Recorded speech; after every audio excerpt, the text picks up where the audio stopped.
What is going on, everyone? Pretty good prelims to start. Hell of a fight to end the card or prelims there. So we're on to the main card now. It's gonna be. I think we got ourselves a hell of a card coming up here. Super pumped. We also got the Austin McBroom shit going on. YouTube versus TikTok. It's gonna be a good night. So I'm pretty freaking pumped for this card. I think we got a lot going on. Doing terrible on my bets so far. Haven't won shit. So we'll see what happens. Those of you that are watching, appreciate it. I guess we'll call my chair today the hot seat. See if I win any money, which never happens. Can you get a little more enthusiastic, please? I'm sorry. If you guys want to call in and talk to us as we are recording, you are free to do that. The number is let me pull up the number here. I don't know about her. No, don't give him my number. The number we got is. I should really have this down. I'm just giving yourself, man. 908. I'll put it in the comments here. 908. Oh, you just unplugged something. Yeah, it's fine. I'll go back. 509 1466. So make sure you guys you can call in. Tell us how you feel. What do you think is going to happen? I'm also going to do a fleet for Twitter. Or sorry, a space. I'm starting my space. Oh, did it not come back up? No, it did not come back up. See, you have to go mess things up. Producer Carrie always making mistakes. I don't know why. It won't come back.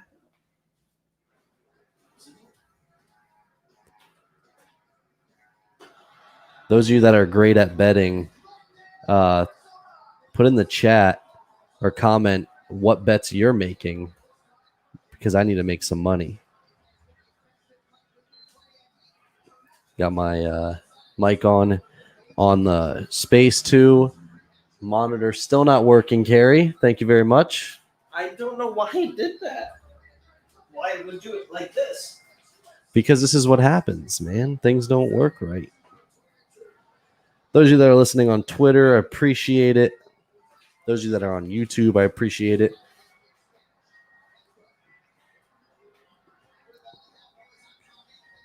There we go.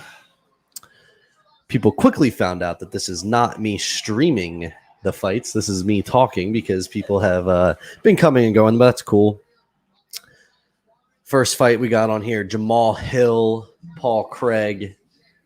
Pretty pumped about this one. I did throw money on Damian Maia and Paul Craig, both by sub. I don't think they get it done, but the money's there. Jamal Hill only has 8 fights in the in MMA, where Paul Craig has a ton. And I like Bilal Muhammad, but I feel like you can't sleep on Damian Maia. Also, guys, if you're listening on Twitter and you want to be able to comment and interact, just go over to YouTube. I am live on YouTube as well. So just go check that out. And let's just have some good conversations. You can watch me live react to all these fights, see me get upset about losing money because I do a lot of that. And Paul Felder's looking weird, man. He cut his hair, shaved head now, so thin. I don't know if I've seen Paul Felder that thin in a while. He looks like a shell of himself. Shaved head, mustache, looking good though. John Anik, bald. They're all just bald. Felder's got a little bit of hair. Who's talking? I know, I'm pretty bald too. We got producer Carrie over here. Carrie, you gonna get on the screen? No. Maybe he'll get on the screen.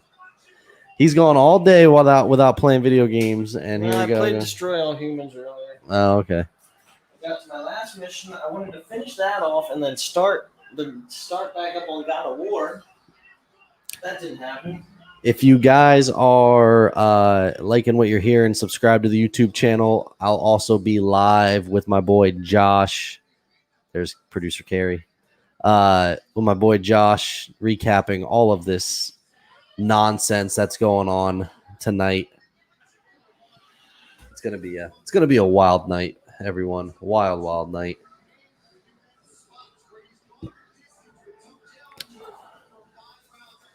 Again, if you guys want to call and talk, leave comments. You want to come on?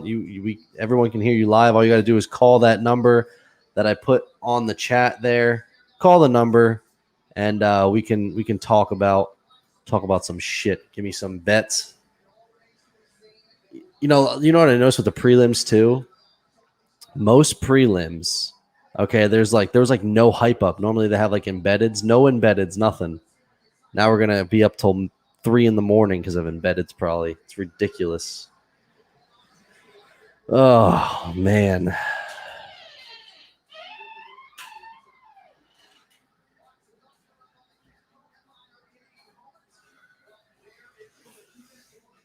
Sorry guys, a little quiet here. I'm just I hate how long it takes to get to these fights. I want to let's get going here. Let's start the fights. I want to see Paul Craig's beautiful blue painted face. You're playing some Red Dead. Yeah, I'm gonna finish that. I have like 6 games where I have to finish the story. You can bring the mic to you so people can at least hear you as you're talking. Well, I'm not there yet. The wife's.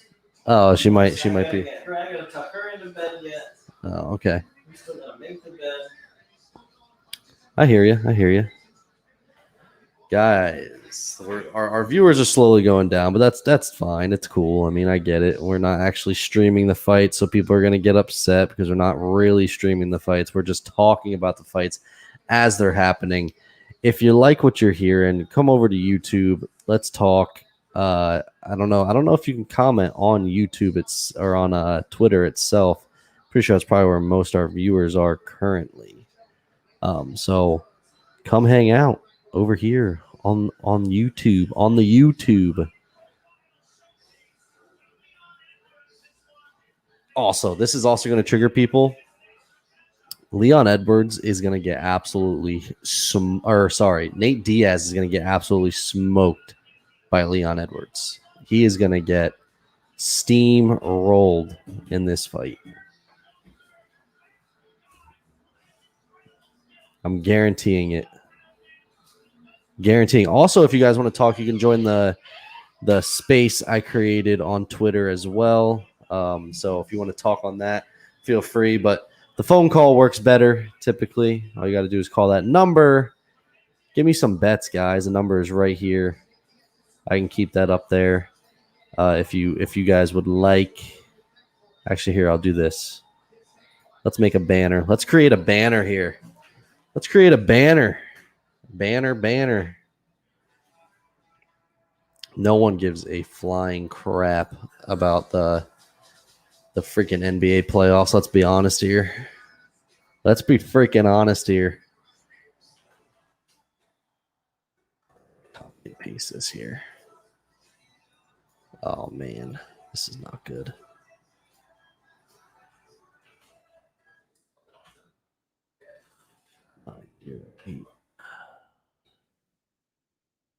This is not. It's nice to have Jason Herzog and Mark Goddard back today, huh? Freaking, we don't have Herb Dean on a main event for like the first time all year this year.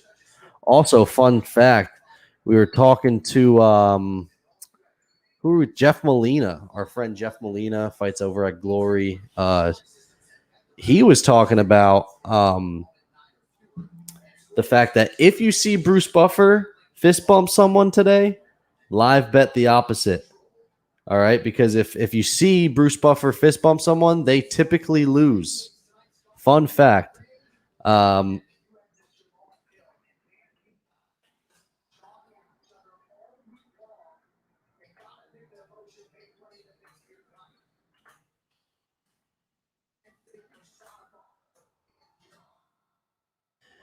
Those of you that are listening, give me a. I want to. So, like, those of you that listen to like other podcasts, for example, like Part of My Take or Barstool in general, they have something called the electric chair for betting. Obviously, we're not going to steal their shit, but tell me a name that you would like to, like, what should I call my chair? Like, if I'm live streaming watching, what should my chair be called for when I lose my bets. Like electric chair is the perfect name. I think that's a sick name. But I don't see the thing is I never win. Like I never win any of my bets. Like we used to do a thing called, we still do a thing called Cafe Parlay, and it just never hits ever. I think we lose every single time. So it sucks, but yeah, I want to see if that works. So send me some names. I need to know.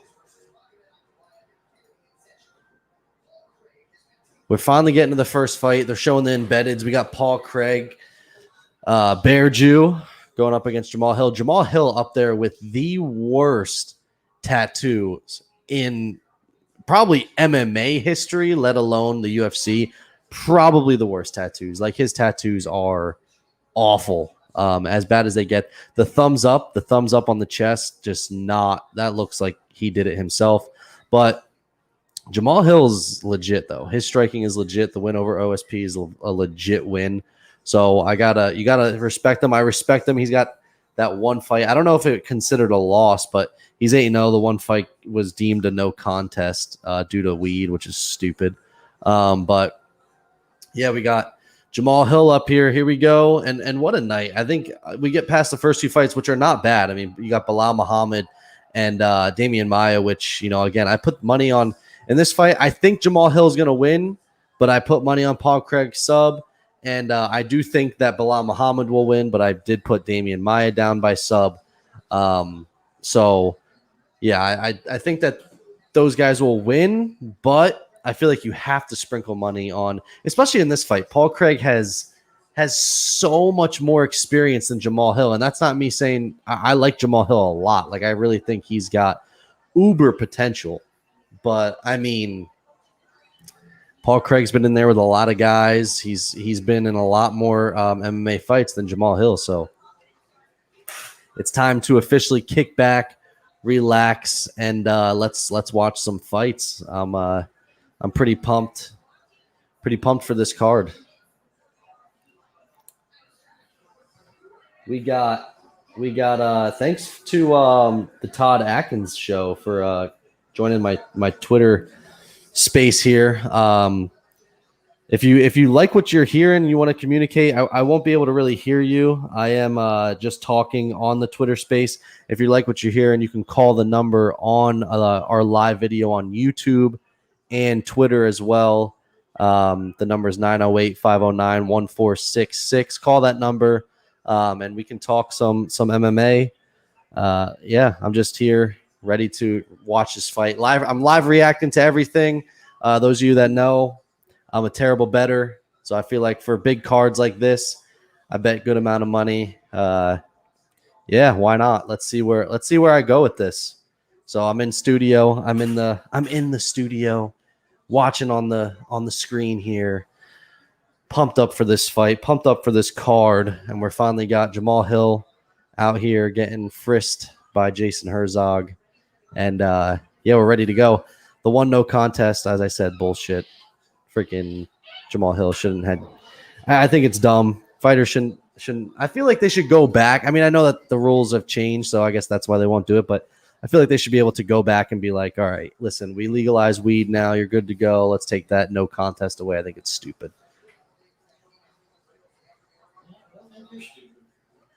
I am stupid. Who do I think's gonna win, Nate or Leon? So Is that Gregor's cousin? Tank Man, are you Gregor Gillespie's cousin? Who do I think's gonna win between Nate and Leon? I'm listen. Our show all week has been saying we think Leon's gonna absolutely work Nate. Listen, I love Nate Diaz. Okay, Nate Diaz is a legend of the sport. He's one of the biggest needle movers in the sport. He's a savage, man. But let's be honest. There's a reason why Nate Diaz wanted to fight guys at 155. He wanted to fight 155ers at 170 for a reason, and that's because he's gonna. It's tough sledding up there against the 170. He's gonna be. He's tall. He's lanky. But But I don't know, man. Leon is so slept on because he's inactive. He doesn't fight a lot. If he was more active, I think people would respect him a lot more. Gillespie's your second cousin. All right. Not a bad second cousin to have. A lot of people are big Nate fans, and I'm not saying this to disrespect people because, listen, I think everyone likes Nate Diaz. Like, there's no one that dislikes Nate Diaz, but it's one of those things. Leon is he's a bigger guy. He's strong. He's fast. He's a savage. He's a sniper. Joe Rogan said it. And listen, Nate can handle a lot of damage, but it's going to be much different at 170. Like, he beat Connor at 170, but Connor's a 155er, right? Like, it's one of those things, or maybe it was at 155. I don't even remember now. But like, there's a reason he was calling for 155ers at 170, and that's because he's going to struggle, I think. And I'm not too that's like, and a lot of people dislike the odds, and I love this right now. We got Paul Craig talking major shit to Jamal Hill talking major shit back. You gotta love that. But no, it's just one of those things where a lot of people dislike the odds. The fact that it's right now, I think it closed at like minus 500 for Leon Edwards, but that's because Vegas does their research, and yes, upsets happen, but there's a reason why it's that big of a margin. It's because Leon Edwards is legit, guys, and if he was more active, I think people would be saying the same thing, but he's not as active. Your most recent fight is a no contest against Bilal Muhammad, which is not rising your stock at all. The names really aren't there. It's the fashion in which he's won. I think Leon is legit. Now, listen, if Nate Diaz comes out and starches Leon Edwards, one, I would be surprised, but two, I'm all for it. It's great for the sport. It's great for me in the content creation, side. It's great for me because I'm going to be able to go out there and talk about this, and it's going to be one of the biggest upsets ever as far as odds and everything. But, I don't think it happens, but if it happens, I'm not going to sit here and be upset. I do. It's great. Whenever upsets like that happen, it's like, wow. I think that's why a lot of people and Tankman Gillespie says, I just hope they don't stop the fight like last time. I agree, man. But listen, Nate takes so much damage that if he gets a big cut, that's what could happen. Big cuts like that, ref steps in or doctor stops it. So that it could happen. It very well could happen. I hope it doesn't, though. I hope it's an exciting fight, and I think it will be. Nate is no slouch. Obviously Nate's been around forever. All right, so Paul Craig didn't touch Bruce Buffer's fist, at least from what we saw. So, he's in the clear. Again, I do think probably Jamal Hill wins this fight, but I did put money on Paul Craig by sub. Who do I got on the main card? So I have Jamal Hill winning on our podcast picks. My podcast picks are different compared to my like betting picks. So my podcast picks were Hill, Damian Maya actually, and then Leon, Figueiredo, and Izzy. But my betting picks I got right now, I have Paul Craig, Damian Maya. I do have another parlay. I think I've already lost like 3 bets today though. So I mean, listen, don't take my advice as far as betting is concerned because I suck at betting. I just do it because it makes there's no sport I think more exciting than fighting, but it makes it even more exciting when you throw some money on it. So a little slow out the gate here. Jamal Hill's throwing, got Craig against the fence. But listen, Paul Craig is a savage, especially on the ground. He's crazy strong. And honestly, so Paul Craig's on his back right now. And I think that I don't think that's a really bad spot right now for Paul Craig to be on his back. He can throw up a sub here. Jamal Hill has not really fought anyone with this sub ability like Paul Craig. And he's got the arm. There it is. He tapped. He just tapped. He didn't tap? Wow. It looked like he tapped for a second. Wow. I thought for sure he tapped. That's pretty crazy. Tap, tap, tap. Win me some money. He didn't tap again? His arm is broken. His arm's dislocated. It's broken.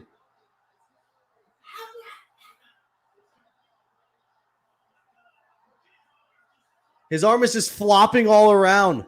Holy crap. Is that a TKO or is that a sub? It's gotta be a TKO. Dude, his arm is just hanging there. His elbow's dislocated. Wow. I'm really kind of pissed because that would have been money for me. Yeah, goodness grief.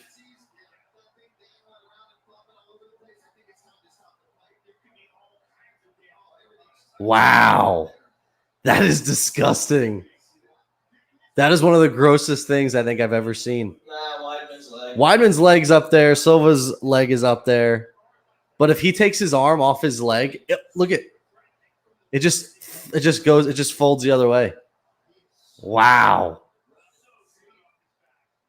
Like I said it. Once Paul Craig freaking hits his back, that's not a bad spot. I want him to stand up and see what happens to his arm. Do you think he can just pull it back? No. They have to get x-rays and stuff because... See, look, watch. At one point, it looks... Oh, yeah, he just, did an alligator roll on.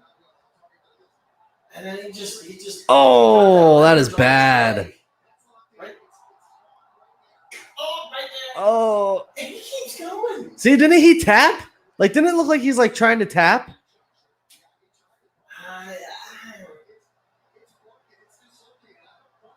Look at it just flopping. Yeah. Oh, man. That is nasty. That is... Whew. That is gross. That is gross. Caleb Calebib. How stupid is what? My stream. I'm sorry if you dislike the stream. I'm pretty upset because I literally bet Paul Craig by sub and he basically had the sub. He had the sub and then wow. I guess it's going to go down as a TKO. I'm pretty pissed because I put money down for Paul Craig's sub and oh God, his arm. Why even make him stay there? Next is Maya Bilal Muhammad. God, I'm so pissed. Dude, I had Paul Craig by sub. Is that what it went down as? No, it went down as it should have went down as a sub though. He tapped. I'm sorry, he tapped. Call Vegas. Tell them you want your money. Wow. That is freaking. Well, there you go, guys. There's my first bet on the live stream. Lost. Basically, that is my luck. You picked the right winner, just not the right way.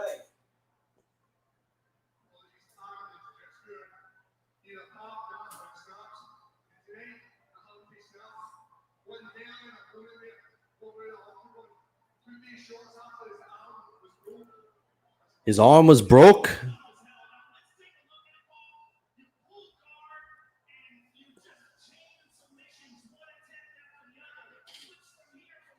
Well, you don't want to come in. Yeah, this is. Not right now. Oh yeah, you'll pass right out if you come in and watch that. See, that's a tap. I think he's trying to say, listen, buddy, my arm's broken. You gonna stop this fight? My arm is literally just dang. Oh, oh, That's what it was right there. oh yeah, oh yeah. That is disgusting. Holy shit.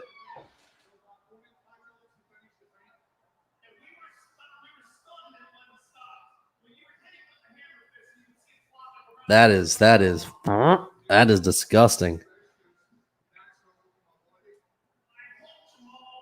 Austin McBroom about to fight. I feel like I gotta pull that up here. Watch some of that.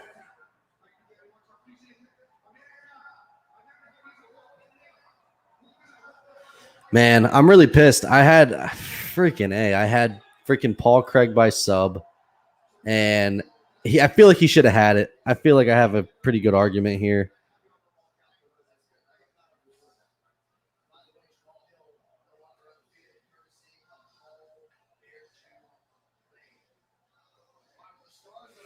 Wow.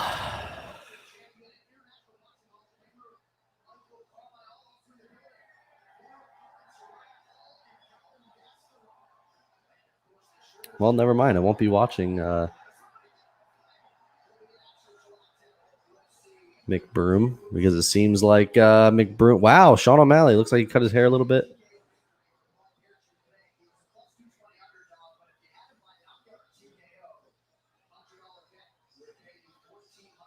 Wow.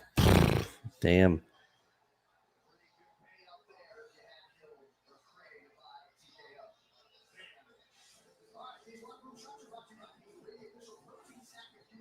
Sorry, guys. I'm a little boring right now going between fights here, but I'm so pissed. That's such BS. I feel like freaking Paul Craig freaking won. Oh, that makes me so mad. Guys, those of you that are watching, update me on McBroom. No one I can't find the stream now. Sucks.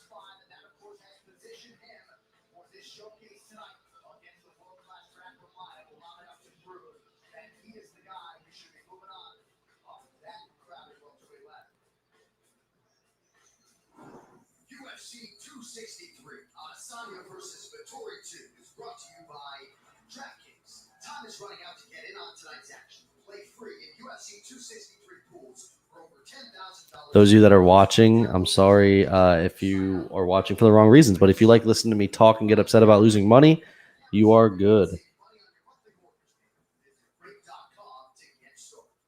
Man, like 20 minutes before the fight, Jamal Hill like tweeted and he just kind of ate his own words. Not good.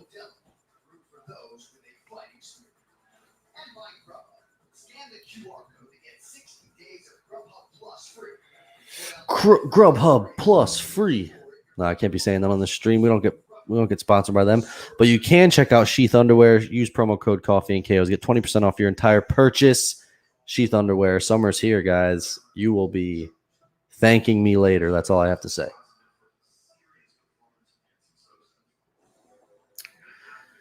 If you like what you're hearing, hit that subscribe button. Really appreciate it. If you want to talk some MMA, call that number scrolling across the bottom, 908-509-1466. Call in. Let's talk. Let's see how you're feeling. What do you think's happening? Do you think who's going to win the fights? I don't care. Talk about anything. Ask me any questions. I want to hear what you got to say. So just call in. It would be fun. We also got Austin McBroom coming up here. My wife is currently messaging me about that. Just what a night in combat sports. Seriously, what a night.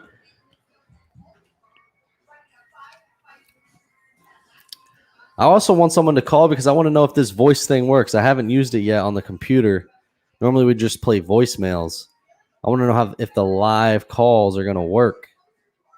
I think that'd be pretty cool. So call the number and let us know. Let us know what you want to talk about. Trying to treat it like a radio show. Radio's cool. One day maybe we'll be on Sirius. Probably not. Most people hate our show. Most people say I don't know what I'm talking about, which is fine. That's why it's called MMA Stooges. Stooges. I'm not saying I'm an MMA professional. I'm an MMA stooge. All right. I don't know what I'm talking about. I just like to talk and talk about it. All right. That's the way I view it. I'm so sick of these freaking these big events, like boxing events, like the celebrity boxing events with all these stupid ass concerts. Like I just want to see these guys pretend like they know how to fight, which listen, I don't know how to fight either. I don't know shit, but let's I just want to see these clowns fight each other. I heard from a lot of people the YouTubers been pooing all over the TikTokers, which makes sense. It makes sense. I feel like YouTubers, they've been around longer. YouTube's been around longer than TikTok. TikTok's still fresh. No one knows. No one knows yet. TikTok needs some time to grow. Although our boy Kieran, pretty popular TikToker, and Kieran would we're trying to get Kieran to join one of these things like Rough and Rider or something. He used to train in boxing. He would murk these fellas, murk them. those of you that are listening, let us know who if you wow, I forgot what I was gonna say. Oh, let me know who you guys think is gonna win this next fight. We got Bilal versus Damian Maia. Who do you guys think's winning? Put it in the chat. Put it in the chat. If Damian Maia doesn't get the sub on this fight, I will wear this wig right here to my left for the next fights. How about that? So if Maia loses, I'll wear the wig.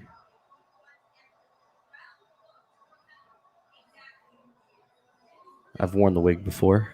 I ain't scared. I ain't scared of the wig.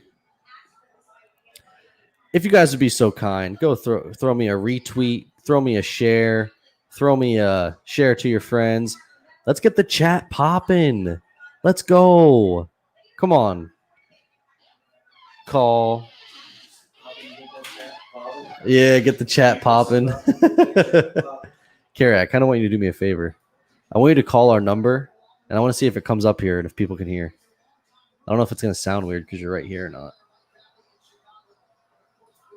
Because I want to know if this works.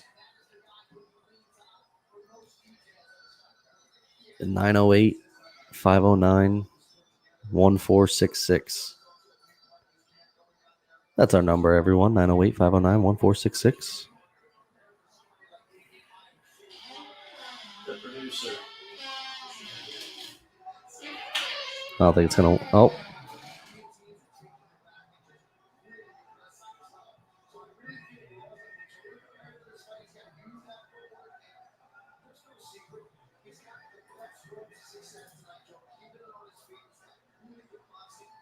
Hello?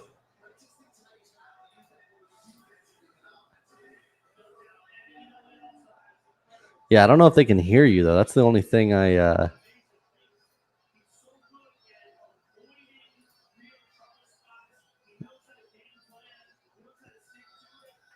Now they could probably hear, huh? What is going on, everybody? I hope you're enjoying Zack sitting there by himself, looking like an idiot, talking UFC during this great, amazing, fantastic card. Hopefully he don't dislocate his jaw like the last fighter just dislocated his elbow. Oh, boy. There you have it. I don't know if it worked or not. You'll have to go back and listen and let me know if it worked. All right. Testing. 1, 2, 3. I'm out. And that was Carrie, everyone. Producer Carrie. He has hung up. All right, we got Bilal. We got Damian Maia. Oh, Bilal. He just fist bumped Bruce Buffer. Bet Damian Maia. You heard it. Jeff Molina said it himself. If that happens, then that's how you know. Now, what happens if Bruce freaking fist bumps Damian Maia? Does that mean it's a draw? Does that mean I bet the draw? Those are always like plus 2,000. That wouldn't be a bad idea. That'd be pretty cool, I think. Those of you that are watching, go over to YouTube. Hit that subscribe button. Call the number scrolling across the bottom. Let's talk some UFC 263. I want to know your picks. I want to know what you think is going to happen. I want to know it all. Let me know. And if you like what you're hearing, please hit the subscribe button. And yeah, let's get this thing popping. Come on, guys. It's Saturday night. We got ourselves freaking 3 big fights coming up after this one. Also, I want to let you guys know TJ Dillashaw is getting a Fight Pass series for testing positive for a banned substance. How crazy is that? Dana White privilege is a real thing. That news is courtesy of our man, Kieran, the guy that is always on this channel with us. Well, not always, but typically on this channel with us. He is, yeah, I mean, I think that's crazy. The fact that TJ Dillashaw is basically going to come back, if he gets a win, which I don't think he will, I think Corey Sandhagen will flatline him. But if he gets a win, it's going to be an automatic title shot. The guy that cheated, that basically cheated as bad as you possibly can. That's pretty crazy to me, I think. But you know, whatever. That's the way it goes. But those of you that are watching, go to YouTube, hit the subscribe button. I appreciate it. Call the number on the bottom. Let's get you on the show. Let's talk about these fights as they're happening. Let's live react. Let's chat. Let's do all that. Damian Maia is 43 years old. This man is almost as old as my father. All right, fighting Bilal Muhammad. We're in the introductions here. I'm pretty excited about this one. So those of you that weren't here with me before, I had Paul Craig by sub, and of course, I think that Jamal Hill tapped. He apparently didn't, so I lost out on money there, which I think is complete garbage. But now I also put money down on Damian Maia sub because I feel like you have to. I mean, he is just a wizard in there. So I feel like it's something that you have to do. So I do have Damian Maia by sub in this fight. The payout's pretty nice, but I do, like I said, I feel like Bilal Muhammad and Jamal Hill were going to win the fight. But you got to put the money on the guys that are just absolute savages on the ground. And that's what those guys are. So, by the way, screw that ref who freaking said that. Didn't stop it as Jamal Hill's arm is flapping in the wind. Freaking doesn't stop the fight. I mean, are you kidding me? That was money for me, man. And I had it. That was a sub. Such garbage.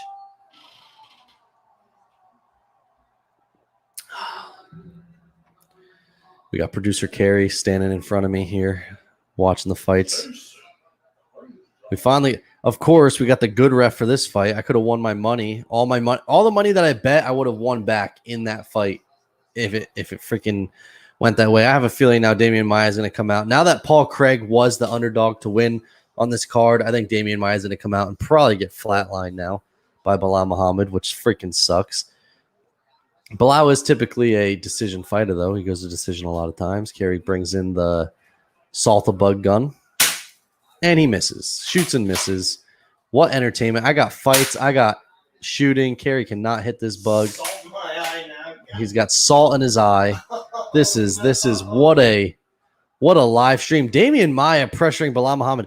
Listen, if Bilal Muhammad comes out and loses to Damian Maia, all those people that were complaining that Bilal Muhammad deserved a rematch against Leon Edwards, they're going to be upset because, listen, Damian Maia he doesn't suck. Don't get me wrong, he doesn't suck, but 43 years old and, basically is as one-dimensional as it comes.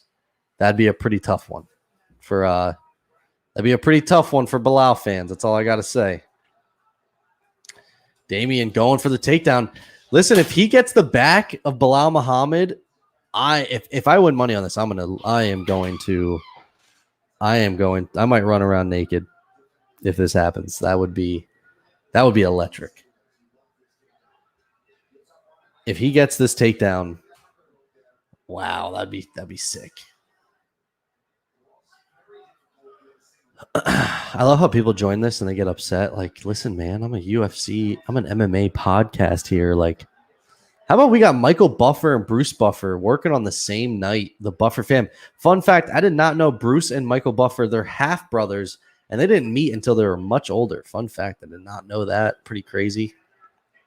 Pretty crazy stat, I'd say. Also, if you guys like what you're hearing, we will be live after the main event. We will be live on our YouTube channel and Twitter and Facebook. So go check that out. We'll be live on there, recapping everything that happened. I really wanted you guys to call in, but no one gives a shit about me. No one gives a shit about our show. They just want a live stream. All they want is me to legally stream, put my life on the line. I have 2 kids. I can't do it. Can't leave them hanging. I have a dog too. Can't just live stream and show you guys all the good stuff. You know the streams. Google it. You know the streams. I'm just here to talk, have some fun, watch some fights, get your reactions. I want to hear what you guys got to say. Call the number. Let's have some convos. I want to know what's going on with you guys. We'll talk everything. We'll talk anything. I don't care. Here we go. Damian Maia. Here we go. Let's get the takedown. Come on. Let's go. Man, Damian Maia is like a punching bag at this point in his career, but man, he gets the back. It's going to be over. Come on. Bilal's got pretty good balance. I don't see Kieran, not a big fan of Bilal Muhammad, but I do like Bilal. I think he's very good. I don't think he'll ever be like top 8. I think he's like more like, I think his rank now is perfect. I think like 10, 11 to 15 is solid for Bilal. Pressure fighter, but I'm not like I don't think Bilal is much more than that. I like him a lot. I think he's a great fighter, but you know, as we say on this show all the time, there's levels to it, and I don't think that he's there. Plus, I don't think Damian Maia right now at 9. I think that Maia is. This could be his last fight. This could be his last fight. I mean, I hope he gets the sub. That would be freaking great. It's just at this point, like 43, man. I feel like eventually he's gonna have to start being weaker, a little bit weaker than most of these guys, and move a little bit slower. But man, he's got enough defense to just avoid the strikes from Bilal right now and shoot for these takedowns, which is pretty crazy. Paul Felder, I don't care how old he is. Listen, if he gets him to the ground, I think that right now we're at 50 seconds left in the first. I think right now is probably a little late, but if he gets him to the ground round 2 fairly quick, it's going to start going towards Maia. It's just, this is what I mean. I think he's 43 years old, man. He's weaker now. But I wonder if like their legs start getting tired trying to defend these. God, bouncing on one foot majority of the round. Bilal is pretty crazy. If you guys are liking what you're hearing, go hit the subscribe button on YouTube. Let us know what you want to talk, and then call in. Don't be scared. Don't be scared. Don't be scared. It's cool. Call in. Let's talk. Let's talk some UFC 263. We got the crowd booing right now. They don't like Damian Maia at all. I'm pretty sure they're all in on Bilal coming in here just knocking Maia's head off. But listen, Maia's got enough defense that it just works, man. It's so weird. His fight style is weird, but it works. I don't understand it, but it works. We're done round 1. Man, I don't know. It's a tough round to judge because neither one really did shit. Bilal probably landed the most damage, but he's got a little cut on his eye. Got to watch the eye, but we all know about Bilal in the eye. Got to watch that. But Damian Maia took probably more damage, I guess. I don't know. It's pretty weird round 1. Kind of what we expected. I did not expect this fight to be entertaining. If I was going to pick the most entertaining fight on the card, it wasn't going to be this one. So, no, yeah, I didn't expect much from this, but I don't know. I'm not a judge. I'm sitting here in a chair, the hot chair, the chair that wins me 0 money. I've probably maybe won 3 bets in this chair and probably lost about 50. I'm going to call the Paul Craig loss a no contest because I think it's bullshit. Pretty sure Jamal Hill tapped, and his arm was tapping. His arm was flailing in the air tapping. Should have definitely been a freaking stoppage. Garbage call by this ref. This is my thing. We're on a pay-per-view. We got a ref we don't even know about. Come on. Like this is a big card. Why we got refs that no one knows? Get them out of here. Let's only get the OGs out here, the good refs. Herzog stopping that fight the second the arm is flapping in the wind. Then it's a sub. Then it goes down as a sub, I'm pretty sure, because he's in the sub position. Stupid. Round 2 here. We're at 4:38 in the second round. Maia's got to get this to the ground. He's not going to win any stand-up. I don't know if he would beat me in a stand-up, but he's not beating a lot of people in stand-up. He needs to get this fight to the ground. And Herzog fresh off hip surgery, looking good in there. The movement is still crisp from the ref, Jason Herzog. That is great to see. One of the best refs in the game, if not the best. Maia's got to get this to the ground. We're at 4 minutes. We're at a minute down in round 2. Maia still yet to get the fight to the ground. The only way he's going to win this if he gets Bilal to the ground, snatches up a neck or something. He's got to do something. He cannot stay on his feet and trying to outstrike Bilal Muhammad. It's not going to happen. This is probably the most patient Bilal Muhammad we have seen, though. Wow, like he's throwing some stuff out there, but Damian Maia avoiding it pretty well. Doing a pretty good job here. We're at 3:42 in the second round. Maia's got to do something, man. Fans are going to start to get restless here. We're going to get the boo birds out. That's the one nice thing, though. I do feel like with the fans, you get the boo birds going. It kind of encourages fighters to do a little bit more. Kerry, I thought about this. It should have been a tap from Jamal Hill because his arm was tapping. His arm was flapping like this, and that's technically a tap. That is one of the 3 taps. That is, yeah. Well, it did it 3 times. Tap with the eyes, you got the tap with the hands, and then you got the flap tap. Yeah, the flap tap, and that's exactly what that was the flap tap. And I'm gonna have to call DraftKings, dispute this. Guys, not Damian Maya having a heart. Listen, shout out Bilal Muhammad. That's all he really had to do. All Bilal had to do this entire freaking fight was to make sure it didn't get to the ground. And that is exactly what he's doing. I think Damian Maya's next best bet. That's pretty loud. You think they can do that? It's not. Well, when I'm not talking, it's not showing up on the mixer. But I don't know if you can hear it or not when I'm talking. Did you go back and listen to that and see if you came up or not? How do I go back and listen to it? I can't. You can't just tap and rewind No, on a live stream? Not on mobile. Oh. Well, guys, if you're listening, first call in 908-509-1466. Let's talk some UFC. Also, let me know if you can hear the fan in the background. We don't want shitty noise. So if you can hear it, let us know. The studio gets hot, all the lights and equipment, it gets hot in here. You know, we got trying to keep our balls nice and cool in here so we ain't sticking. We're at 1:50 left. Damian Maia still has yet to get this to the ground, which only means one thing. He's going to fucking lose this fight unless he gets to the ground. I have Damian Maia by sub, but I was definitely more confident in the Paul Craig pick than the Damian Maia pick, just because Bilal Muhammad is seasoned as hell. But he's seasoned. He's salty. I was just going to say he's salty. He's got that. He's got that seasoning. Damian Maia, the Tony Chassarees, that Tony Chassarees. Let's go, Damian. Get this shit to the ground. Good Lord. Win me some sort of money. I don't win shit ever. It's so frustrating. Why would anyone want to win shit, right? Right, Carrie? Yep. Oh, body shot to Maia. Maia shoots again with 50 seconds left. He's not going to get it. He is a lost cause. This is rough. This is not good. I mean, I feel like it's still tough to judge because Bilal really hasn't done much either.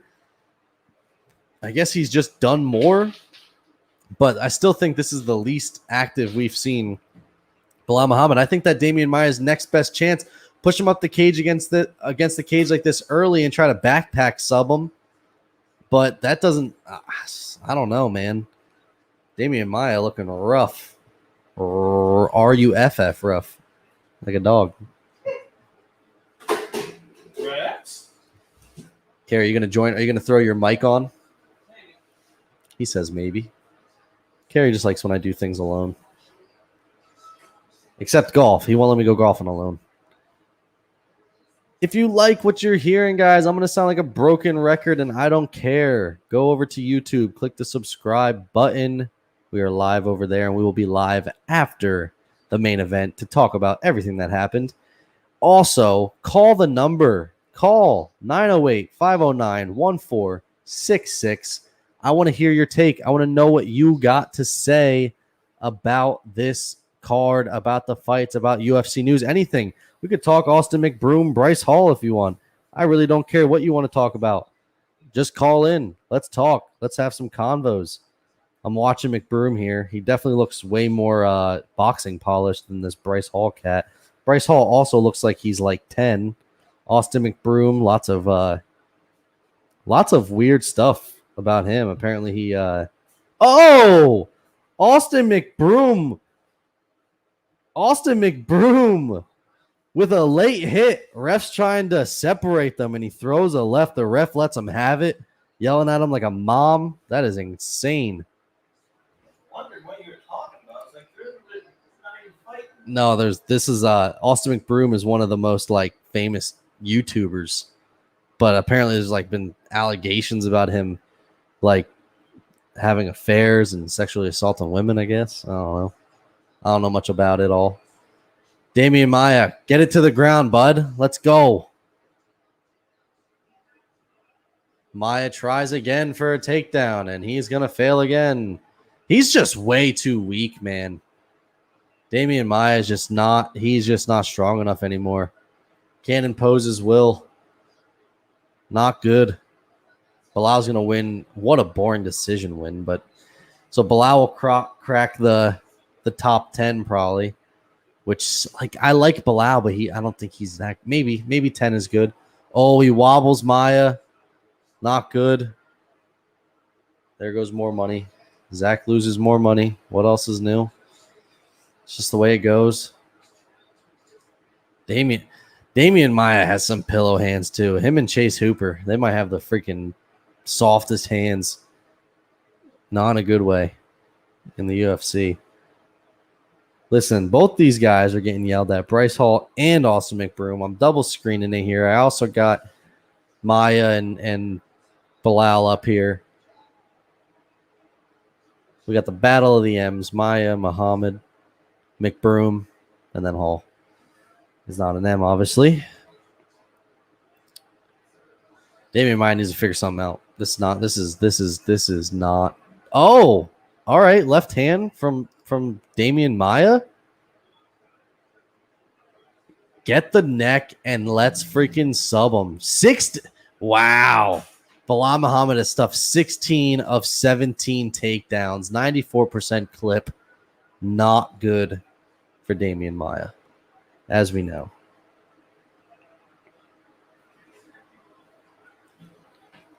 Oh, man, Maya's wearing it now. He is trying so hard to land a takedown. It's not happening. What a boring win for Bilal Muhammad. Just boring. Like, this is the thing with Bilal Muhammad. Like, I think he's a great fighter, but the dude just don't finish anyone. Like, he doesn't get any finish wins at all. Man knows what he's talking about, though. He's a good commentator. I don't mind him on the broadcast. Obviously not octagon side, but he's normally on the pre-fight shows. Weird, just me or weird that DC isn't on commentary today. We got Paul Felder, everyone that knows Paul Felder, one of my favorite fighters of all time, now retired. This is just wow. Damian Maya looks bad. I can't believe. So this is what happened. We all picked Jamal Hill across the board, lost. We all picked Damian Maya across the board, lost. Nope, you didn't. And so now this is what happens with coffee and KOs, man. We go, if we all pick the same guy, they always lose. I should literally bet money on the fights that we all pick the same people, because it always ends up that the person loses that we all pick. It sucks.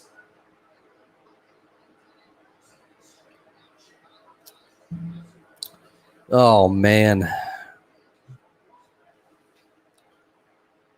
Damian Maya, man, like, you got to be going ball. You got to be doing something. Like, you literally lost every round. Then here you go for another takedown. It's not working. And even if he got Bilal down at this point, he's not getting a sub. He's too tired. There's no shot. Look at Dana White's over there looking like, okay, Damian Maya, we're cutting his ass right after this fight. Like, the second this ends, give him the pink slip right when he gets back. This is not good at all. Listen, I'm not going to say great performance by Bilal as far as output-wise, but great performance with the takedown defense. Obviously, Damian Maya is super dangerous, so I'm not here to shit on Bilal Muhammad. You know, did what he had to do to win the fight. It's definitely over. There's 15 seconds left. Damian Maya is not doing anything. He did what he had to do to win the fight, but, man, what an anticlimactic fight. Super boring. I don't even know. I'm going to turn Bryce Hall, also McBroom off. I don't even care who wins this garbage, honestly. Both those guys suck.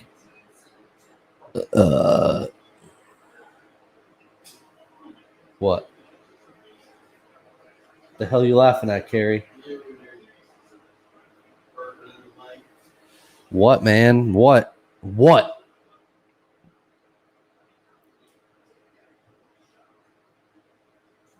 What a Eric Anders, friend of the show, is pissed he didn't get an interview with Joe Rogan. I think Eric Anders, I love you, man. Thanks for coming on the show. Great guy. You need to move back to 185, though.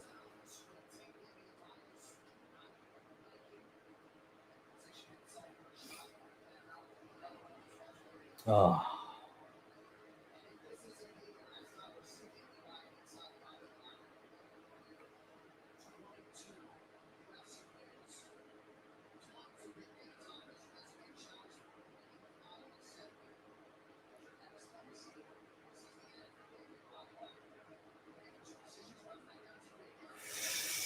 Let's go. I'm amped up for the next fight. Let's just move on from this one. Let's not give either one an interview. I'm cool with it. Let's fast forward here. Let's get to the good show, the real stuff, what we really want to hear.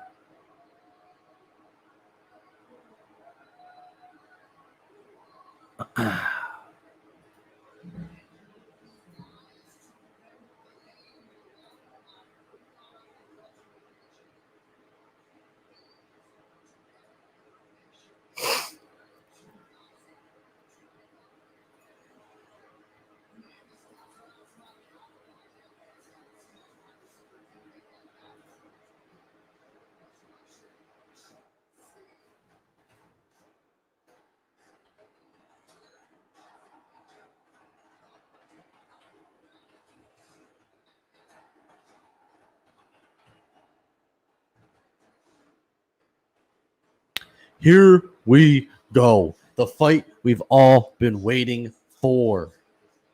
Leon Edwards, Nate Diaz, fight that was supposed to happen just a couple weeks ago. And we're back.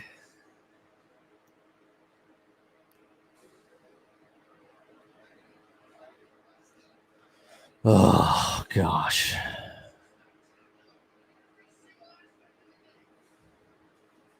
What a boring freaking fight that was. Fights like that are just major buzz kills. Kind of sucks when that happens. By the way, Carrie, you can go back and re-listen on YouTube. On YouTube? Yeah, just saying. So if you would want to do that for me, because if someone calls, which no one will, but if someone calls, I need to know if it worked or not. My producer Carrie over here to the right, playing some Red Dead Redemption as we watch the fights. What a setup this guy's got, huh? It's a pretty decent setup. I enjoy it thoroughly. He likes the setup. There you go, guys. If you like what you hear, which most of you don't because you keep leaving, just, call the number on the bottom, 908-509-1466. Let's talk some UFC or whatever the hell you want to talk about. I really don't care. I think I would be I think doing like serious radio, like doing a show every day on, like, I think that would be awesome. Like, I think it'd be a lot of fun. I thoroughly enjoy like Pat McAfee. What a show. That is just a great freaking show. And I would love to have my own show like that. I think it would be awesome. That's my goal. That's the goal. If you guys like people that have aspirations and goals, support this show. Hit the subscribe button. Help me get to my dreams. I have 2 kids to support and a dog and a wife. Right, Carrie? He doesn't even listen.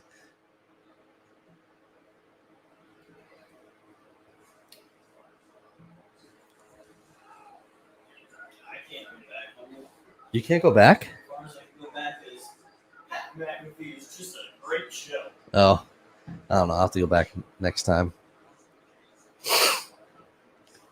Man, we need some AC up in this freaking... Can you feel the fan? I can feel the fan, but man, it's just blowing hot air. Blowing hot air. Maybe we should change our number to 1-800-STOOGE. Do you? I think you can almost make your number on Google Voice, whatever you want. You have to pay for 1-800. 1-800-STOOGES. If you guys don't want to call because a lot of you are scared, I totally understand. But comment. Leave some comments. I'll share them up on the screen, kind of like this guy. How stupid is this? He commented he hates our show. It's fine. I'll put them up on the screen. Make you feel, how stupid is this? And I said, not that stupid. No, I don't remember what I said. Listen, we have people who love us. We have people who hate us. Probably a lot of people reporting us because they think that This is a live stream of us illegally streaming. We do not illegally stream. We are an MMA podcast. We support all MMA fighters. And Eric Anders, one of our friends, was on this show or was fighting today and has been on this show before. And if we steal the pay-per-views, then that's less money he makes. All right. I don't want our fighters to, they already make crap money. Most of them already got a Laura Sanko video recording, Nate Diaz coming out. It is going to be electric. The fans right now are going to be, they're going to go berserk the second they see his face. It's like, I can only imagine how crazy this crowd is going to be. I will say, though, the Florida crowd, the best crowd so far since fans have been back. Houston is number 2. Right now, I think Arizona's kind of losing that. Especially like it's one of those things where it's like, I don't know. I feel like this is the 3rd event back with fans. Like you need to, as a crowd, you need to communicate with one another and say, okay, we need to make this better than the other 2. And no one has communicated. And I feel like Arizona's been kind of lax. I don't like it. So granted, I do have my headphones on. I'm not listening to the commentary really, but listen, I'm going to come out. I'm going to go out, though, and say right now, right before the fight happens, I think Nate Diaz is going to get washed. I think he is going to get washed by Leon Edwards. I think that this is going to be someone bet $3K. I think that said on Nate Diaz. Listen, there's a reason why Nate Diaz wants to fight 155ers at 170. That's all I got to say. That's been my take for a while. He is not scared, but he knows he's kind of at a disadvantage against the 170ers. Who is that old guy in his corner? That might be the oldest cornerman we've seen.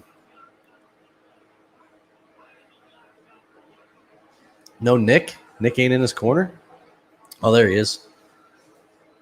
Still waiting to see if Nick comes back. He was supposed to come back, and nothing's been said since. I wonder... He might end up. I don't think he'll get released of his contract because the crowd, the money draw is just too much for Dana White to pass up. But he's got to come back. It's been freaking 5 years though. Nate Diaz, 4th most win or strikes in UFC history, 4th most submissions in UFC history, and 15 performance bonuses, 3rd most. That's crazy. 15 50K bonuses. What's the math on that, Carrie? I don't know math. This is where you have to have your mic on. I mean, he's got to be one of the highest paid UFC fighters, too. 750 grand. And again, he's got, like I said, he's probably one of the top paid UFC fighters, without a doubt. He's just a draw. The dude is like, this fight could be a main event on a fight night, and it just never would. People bought this pay-per-view just for Nate Diaz. Like there's people probably out there that are going to shut this off after he fights, probably because he's going to get his ass beat. But casuals. How about all the fans that pay all that money? So listen, like those floor seats, crazy. Those floor seats are a shit ton of money, and people pay all that money and they skip like 3/4 of the card and only watch like the last 3 fights. I mean, granted, those are the people that are just probably rich as hell and have money to blow. But I've looked up UFC tickets. I've never been to a UFC event. I want to so bad, but as I said, I got 2 kids, and yeah, I mean that's a lot. It's a lot of money. It's like you're talking probably like $500 a ticket for not the best seats in the house. Like, you're talking thousands of dollars for the good seats, like celebrity seating. Jacob Lamis says, let's go. Jacob, I'm assuming you are a massive, I know it. I'm going to go out on a limb right now, Jacob, and say you are Nate Diaz Army, and you are ready for him to win this fight. You are Nate Diaz Army all the way. I can feel it. I sense it. And listen, I said it in the beginning of this stream. I love Nate Diaz. I do. He is one of the biggest draws. He's great for the sport. He's, a savage legend. Hall of Famer. But Leon Edwards, I think, is massively underrated. And people hate Leon for his inactivity and everything else. And listen, I think that people are going to... Listen, I think this is a perfect fight for Leon. Someone who's inactive and has kind of become the villain. If he goes out and starches Diaz, if I'm a Diaz fan and that was to happen, you almost got to tip your cap, right? And you got to be like, okay, well, I can back this Leon cat. You know, he's a savage. Like, you know what I mean? So I think that this is a perfect fight for him. Someone who has been so inactive. You have the weird fight against Bilal that ends in a no contest. And now you get this. And I'm like, okay, I can hop on that train now. He says, Jacob says he's ready. He's ready. Are you ready? Like, I want to know more, Jacob. I want to know more. Call into the show, 908-509-1466. Call in. I want to know more. What are you amped up about? What are you ready for? Are you ready just for the fights? Like, are you just a fight fan? Are you Diaz Army? Are you Leon Edwards? Or what's going on? I want to know what you're hyped up for. I mean, don't get me wrong. I'm hyped up too. This is going to be, these next 3 fights are going to be electric. Plus, you have the Paul Craig snapping off Jamal Hill's arm. What a way to start off the card. Shitty way. I mean, total buzzkill with the last fight, but whatever. I think most of us kind of expected that. I don't think anyone expected any of us. If you expected Bilal Muhammad to come out and flatline Damian Maia, or Damian Maia to come out and just snap Bilal Muhammad's leg off, then you're smoking some of that Diaz shit. But I kind of knew that fight was going to suck, but it's fine. It's fine. It happens. We'll take the...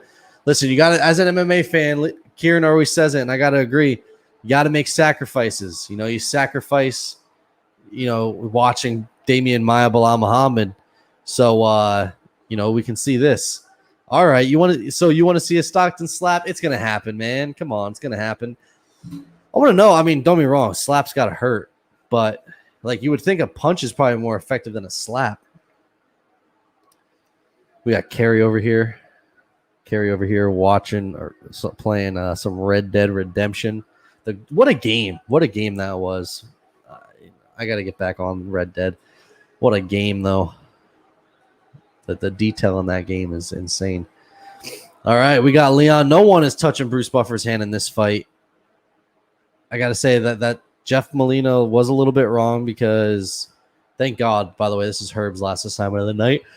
For sure. You know what we need to add, Carrie? We need to add a yawn counter. That'd be pretty fun. Huh? That's my first one. First yawn. But normally once one happens, they just come in bunches. All right, here we go. Round 1. We're 10 seconds in. No strikes have been thrown yet. Nate fainting. Leon already got Nate back against the cage. Listen, this fight is... I did put money down on under 4.5. I don't think Diaz gets flatlined. I mean, it could happen, but I don't think it does. I think it's more of maybe a cut, or he kind of knocks Nate down, and Herb has like a weird stoppage. Jacob says, "Don't diss my man Herb like that." Listen.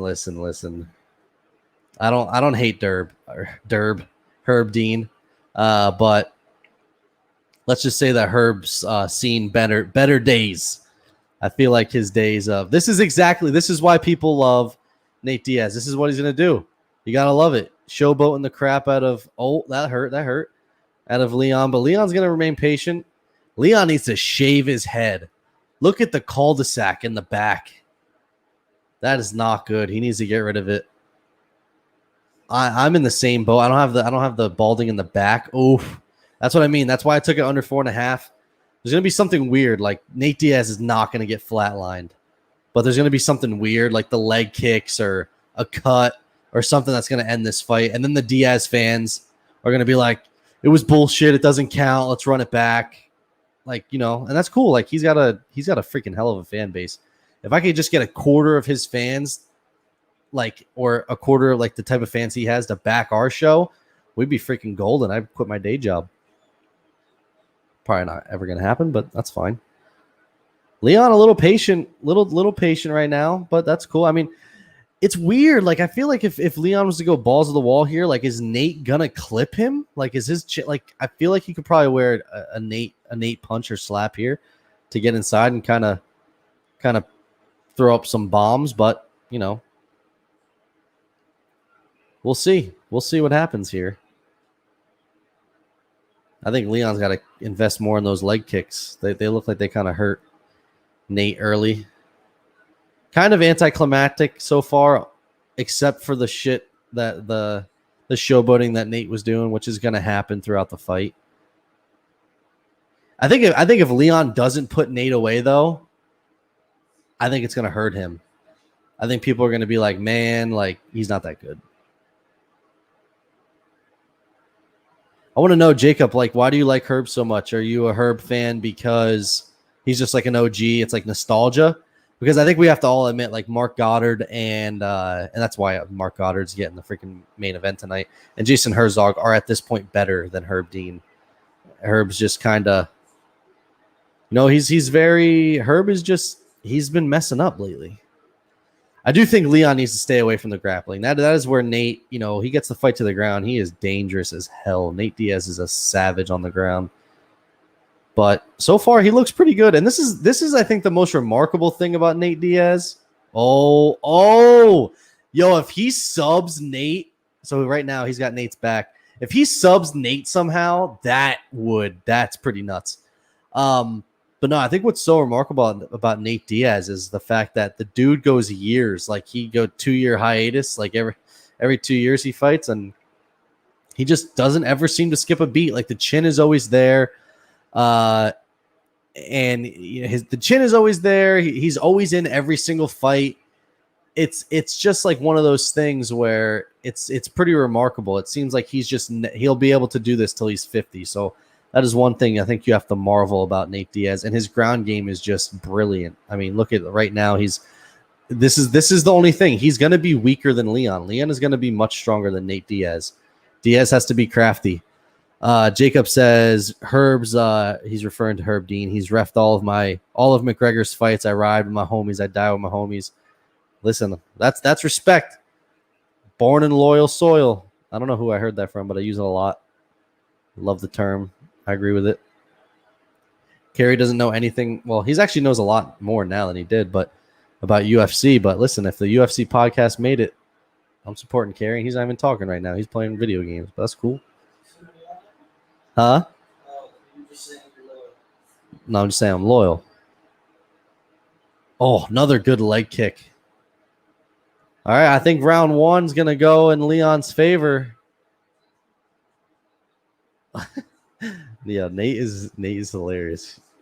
I feel like he just does shit to mess around. Like, he's not even, he just doesn't take anything serious. Like, he fake goes like he's going to go after Leon and then, like, does this weird smirk.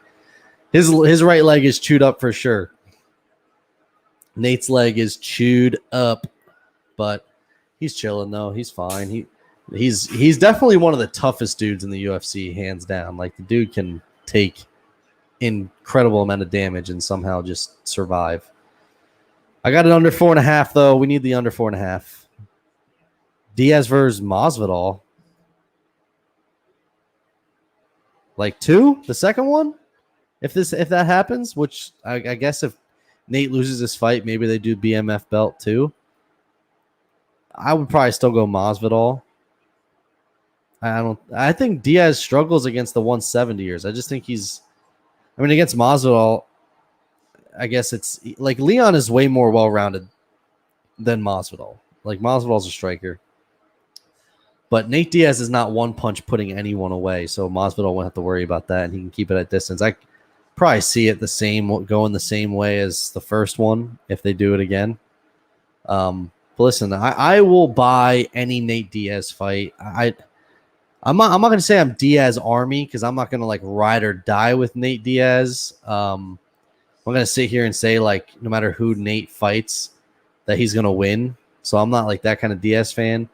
But I'm a fan of the sport, and he's great for the sport, and he's fun to watch. Whether, like, right now, he really hasn't done shit, but he's still making it entertaining with the showboating and everything else. Like, I'm all for it. You know, if you're gonna get your ass beat, do it in spectacular fashion. And I'm not gonna say he's getting his ass beat right now, but he hasn't done shit offensively.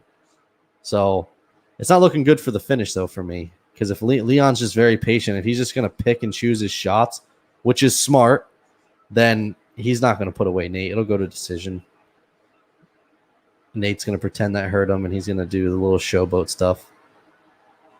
Leon's just chilling though. Like Nate's power is just not gonna put anyone away. Yeah, I mean, I think you would have to go with Masvidal. Like, and again, it's Nate Diaz. We're all gonna be excited, but Masvidal is at a better spot in his career right now than Nate. He's a little bit more active. And again, Nate isn't a power puncher. He's a guy that it's a volume thing mixed with with the submission game. So yeah, I mean, I think Masvidal would have that one. I think it would be. I'm all for it though. I'll buy it. Let's buy it. I'll buy the Masvidal Diaz too. And I think that's a logical fight, unless Conor loses. If Conor loses, you do Diaz McGregor 3. There's fight. That's the thing with Nate. He's such a draw.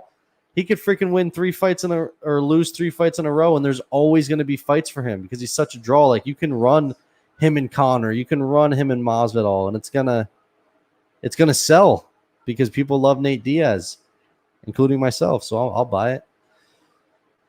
Nate's wearing all these shots and still in Leon's face. That's crazy, absolutely crazy. We're at 2 minutes and 30 seconds left in the second round.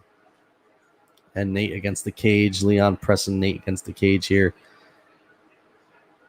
Don't forget, guys, after the main event, we'll be going live on all our channels, recapping everything. It'll be me and Josh going live. So I need basically this fight to go under 4.5. What else do I have? I have this under 4.5. I think I got the next one going over 1.5. And then I got Izzy, which pays pretty well, that overall. Who can stop the problem? Are you talking about Usman? Who can stop Usman? Man. Oh, all right. See, that's where it's tough for Leon. You got to get out of there. Get out of that spot. Listen, Nate is not in a good spot. Or there you go. Leon gets out. I don't know. Honestly, we talk about this. I don't think anyone is stopping Usman. There's 2 people that I'd like to see. I really want to see Leon Usman. I want to see that fight. But right now, I'm not all that impressed. I think Usman probably destroys Edwards with what I'm seeing right now. And the other one that everyone is saying is Wonder Boy. And I'm not all for that. I can almost see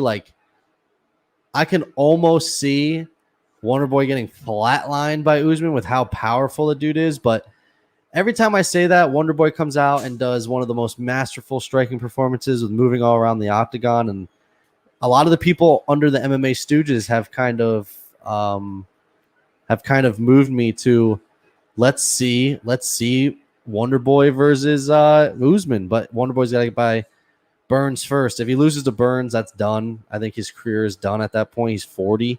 But if he beats Burns, I'm all for him fighting for the belt. I think that is the perfect fight for Wonder Boy. He wins that then he's for the belt. And if he wins definitively, then I think that it's like, wow, like he has a legit shot against Usman now. And it's just his striking. The way he strikes is just being able to move in and out and avoid strikes. And it's one of the craftiest ways of striking in the UFC compared to anyone else. Like he's great. So I would say those 2. I really want to see Leon and I really want to see Wonder Boy.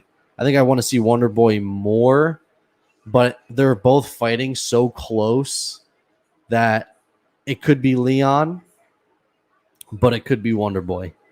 It's going to be, it'll be one of those things. We see how much damage Leon wears in this fight, see how much damage Wonder Boy wins in this fight or wears in his fight. And then kind of, I guess that's what it would be based off of. But see, if Leon wins this fight, he's holding out for a belt. So we won't see Leon for a bit. But I do like that Usman has been very active. So far, I have it 2 rounds to none for Leon, but Nate doing Nate shit, wearing damage and somehow still standing. The leg is definitely bothering him though. The right leg, it's been pretty chewed up from Leon. What's also funny is I feel like Leon is universally hated by everyone in the UK too. All right, round 3. I have it under 4.5. We need the under 4.5.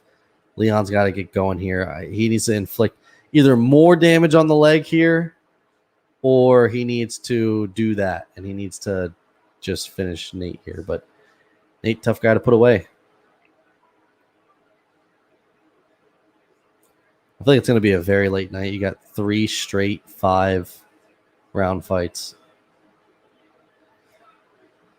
I'm doing a lot of talking. Got to save my voice.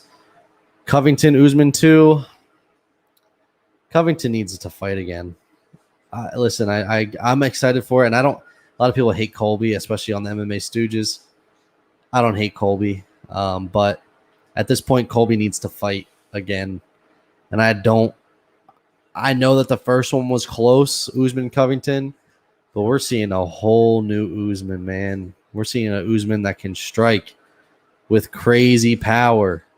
Like, we haven't seen Masvidal get put away like that, and that was crazy. So I think that Usman probably destroys Covington earlier. I'm all in on Usman. Like, I think Usman, when it's all said and done, is going to go down as one of the greatest to ever do it. He's just the cardio, the wrestling, and now the striking to match is just it's insane. Like, I just feel like he's got every single tool, and he's just unbeatable at this point.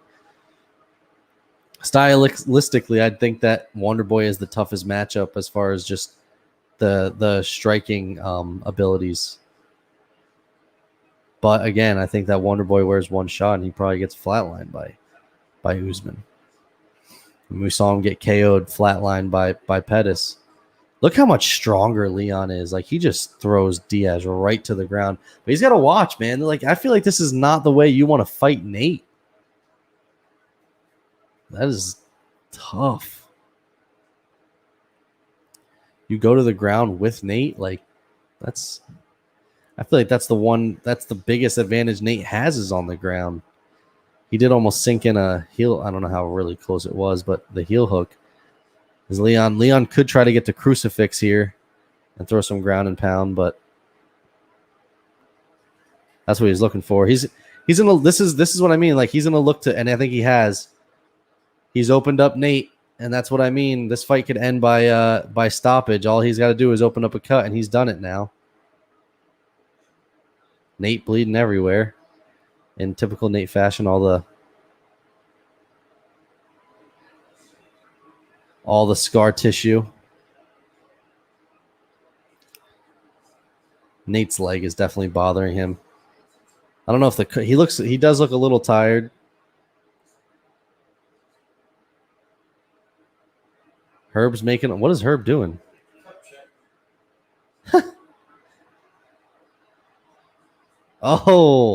Oh, we got some flipping each other off. There we go. Leon tries his what?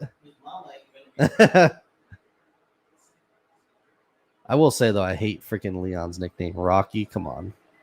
Oh, that leg is meat. Chopped beef. I don't understand. Like, I feel like Leon's fight, like this way of fighting is kind of boring. Like, I was expecting him to come out and fight a little bit different, I guess. I mean, he's an ass whooping to Nate Diaz, but I thought it would be, I guess, him throwing more volume. Diaz bleeding pretty good, gets taken down easily again. This is what I mean, though. Like, why is Leon just needs to throw some crazy ground and pound?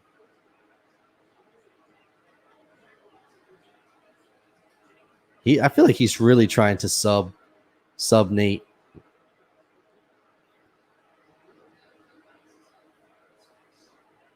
I need it for under 4.5. That's all I care about. I don't care how he gets it done.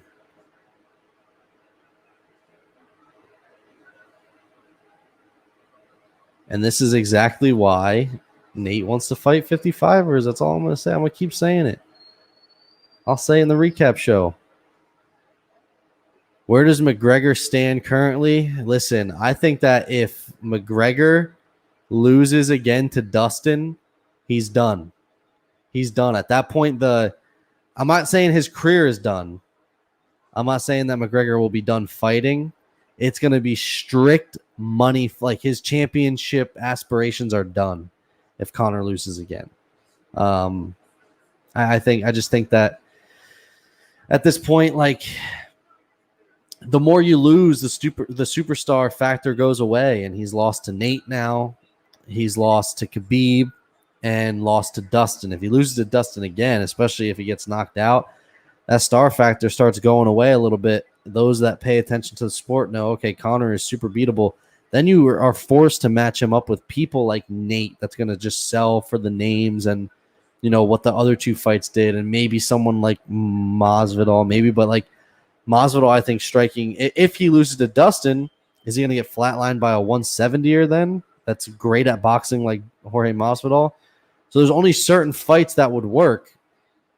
And so that's what I mean. Like, I think that I can't really say where Conor stands currently until after the next fight with Dustin. If he comes out and he beats Dustin, Conor inserts himself back in title contention, and the name is great. I think that if he loses again, the name kind of gets a little diminished, although it's still Conor McGregor, and he's still going to sell tons of pay-per-views if he fights. Floyd said that he's not fighting anymore, but if the money's there, he'd fight Conor again, which I could see happening. I wouldn't be surprised. Conor will box again in his career. He'll box someone. So that'll happen again, but yeah, I don't know. It's tough, and it's tough. I don't, I got kind of fell in love with the sport right as McGregor was making his rise. I've always watched MMA, but never as closely as I did really probably since like 2010, right as Conor's making his rise. And it's like, kind of sucks to see where it's at now. But listen, when you got that kind of money, if I had that kind of money, I wouldn't want to get punched in the face every day. I could tell you that. We got a boring round 4 here. Nate just hopping all over the place, showboating. Just a lot of showboating in this fight. Honestly, probably more anticlimactic than most of us thought. Oh, Leon rocks Nate. As I say that, Nate stumbles, then gives him the thumbs up like, yeah, man, that freaking hurt. But we're good. Leon, you need to end this, man. Under 4.5. Come on. Under 4.5. Under 4.5. This sucks. I should have known because Nate is a tough dude to put away. I should have known this was going to happen.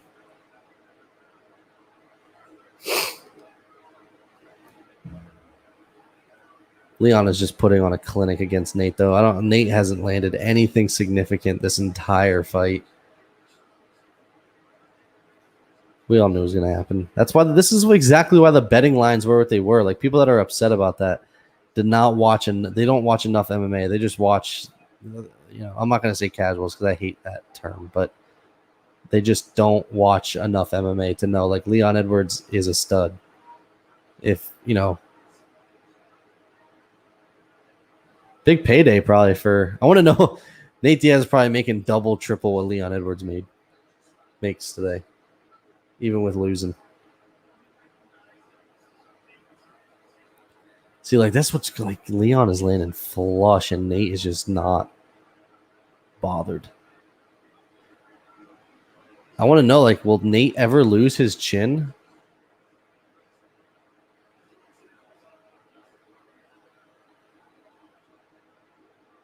We're two-stepping in here. Gosh. This is.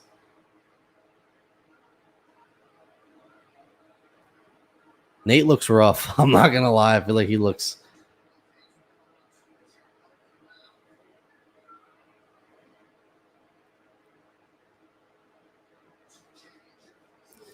I'm impressed but unimpressed with Leon, I think. I think with all the showboating Nate's doing, I was expecting him to kind of do a little bit more, but it is what it is. We need Leon to win before 250 of the next round. Nate thinks that Nate thinks Leon hurt his foot on the one leg kick. Now we start switching up here a bit. Nate pressing Leon against the cage now. I think Leon only needs to land a few more really big shots to really. Nate's defense is like sometimes like Matrix shit, and then other times like, man, oh, that leg. Another leg kick. Throw more. Keep throwing them. Here goes Nate, though. Coming back. This dude is literally a zombie. It just doesn't make any sense to me. Dude does better after. Oh, huge elbow from Leon. A elbow.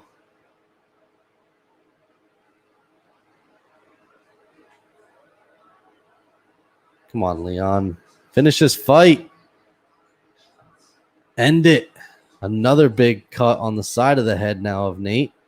Nate loses like a gallon of blood every fight. It's not a Diaz fight without him bleeding all over the place. Like some shitty horror movie.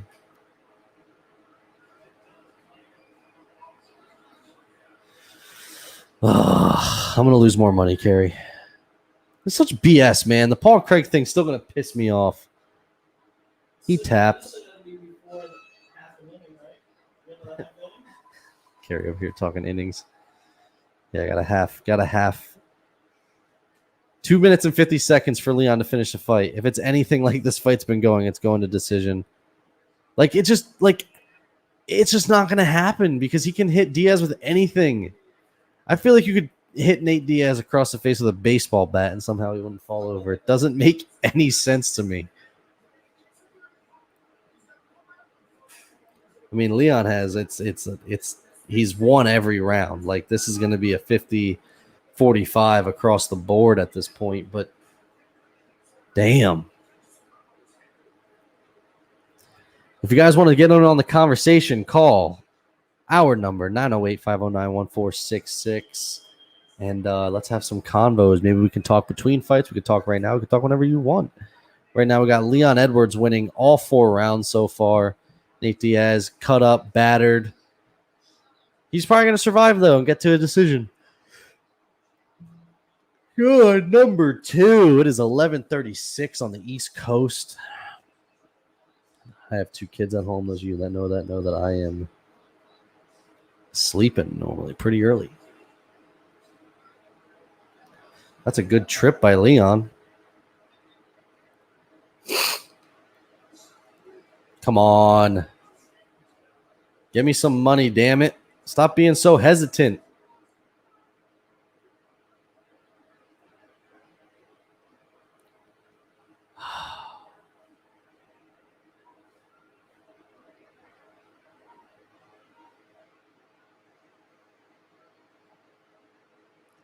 Man, Leon is just missing some huge shots.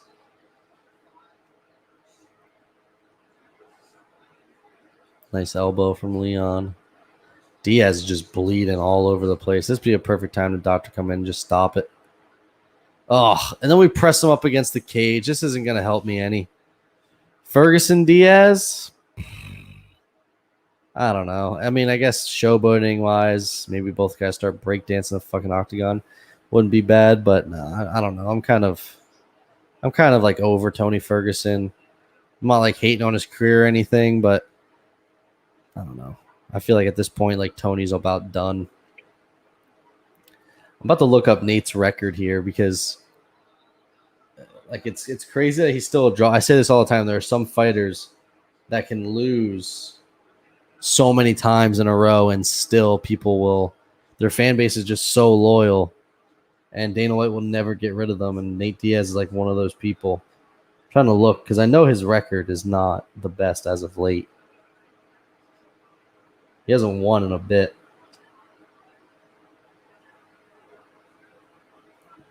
So Leon, I mean, I guess it's not bad. 1, 2, 3, 4, 5, 6, 7, 8, 9. Let's say 10 fights. Well, he's going to have 6 losses in his last 10 fights. He's going to be 4-6 in his last 10. Those wins, Anthony Pettis, which was a pretty good win. McGregor was a good win. Michael Johnson and Gray Maynard. And then he lost to RDA, Josh Thompson, Conor McGregor, and Jorge Masvidal. So not awful losses, but then you're going to add Leon Edwards to that list because he's going to lose this fight. And I have officially lost my money, actually, as of 7 seconds ago. What? Should have cashed out. Damn, that sucks. But Leon's going to walk away with a great win. I didn't think this fight was going to go. Actually, I should have known better. I should have taken over 4.5 because I think it was close to even money for both. I'm an idiot. And that's why I don't gamble. That's why I don't give gambling advice. I make my picks. I don't give gambling advice, though.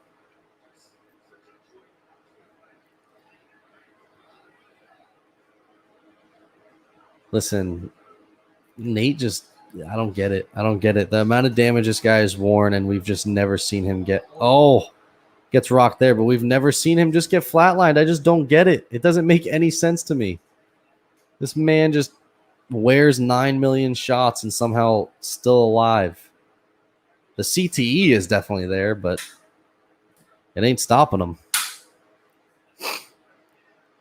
We got 2 more fights after this. After this, we got the freaking could be fight of the night with Moreno and Figueiredo. I guess the one thing I don't like with Leon is I feel like he doesn't have this killer instinct. Oh! Nate rocked Leon. Dude, if he... No way. At this point, I want Leon to lose. If Leon loses...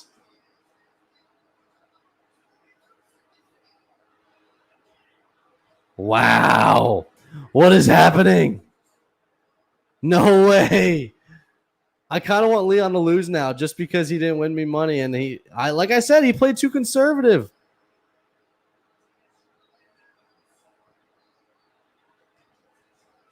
Oh, Leon's tired. You don't look up at the clock when you're getting punched in the... Oh, he's going to hold and pray. Do I think Holloway got robbed? Yes. I 100... Oh! Dude, if somehow Nate pulls this off...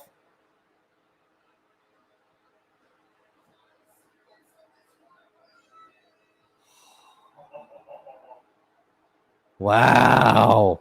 And that's what I mean right there. Nate Diaz, that's exactly why he will never, ever, ever be without a job because he's just never out of any fight. And that's why people wanted to see the Masvidal fight get run back because it got stopped because of the cut. Nate is a savage in the last 2 rounds. It doesn't make any sense to me. And he doesn't have like that put away power, but his precision is freaking right on, and he hit him right spot, threw off his equilibrium. Look at that, right on the chin. Look at him, he's like out. Stockton slapped to a left hand. That was pretty. And he knew it. Look at, if he didn't point and he just went after him, he was one good shot away from ending that. Listen, I love Leon. I'm a little unimpressed, though. Like, I think it was a good fight,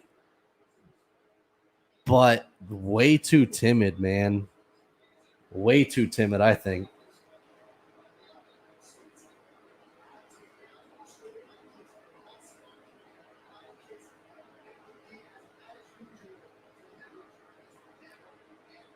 Nate Diaz, man. What a savage.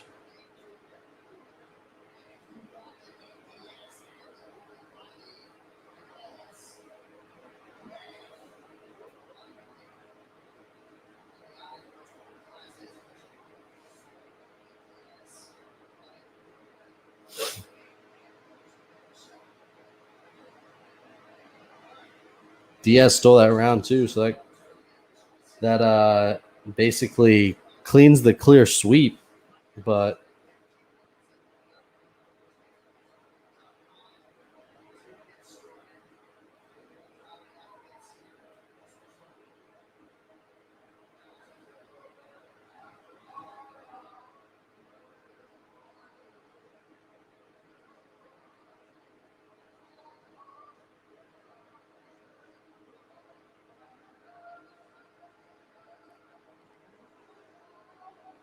what's funny is now all the Leon fans or all the Nate fans are going to be like, we got to run it back. Nate, one more round. In the 6th round, Nate Diaz would win that fight. When the UFC don't do 6-round fights, but if there was a 6th round, Nate Diaz wins that fight, which, probably right, but there isn't 6 rounds. So.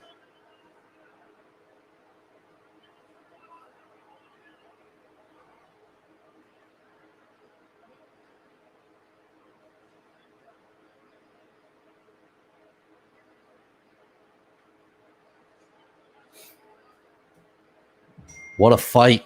What a fight. The end, honestly, I thought it was pretty boring minus the end. I thought the end was probably the most exhilarating.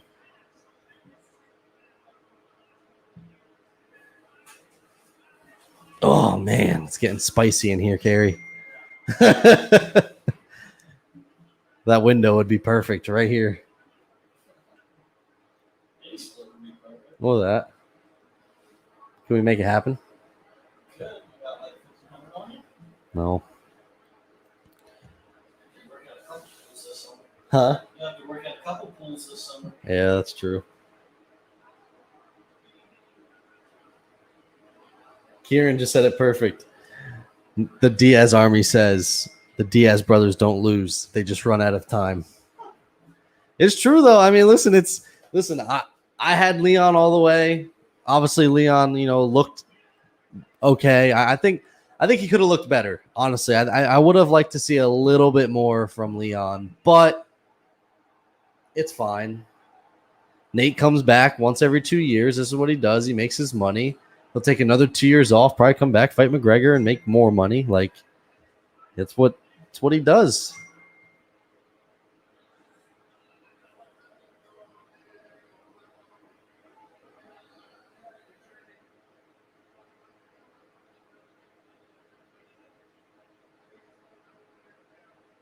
Oh, yeah. Steve put that perfect, too. We're in a group chat right now. After this performance, though, I am out on Leon beating Usman. It's not going to happen.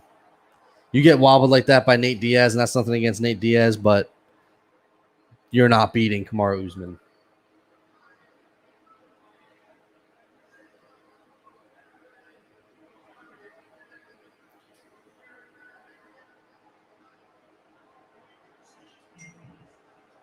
Jacob says showboating cost him the fight. You're probably not wrong.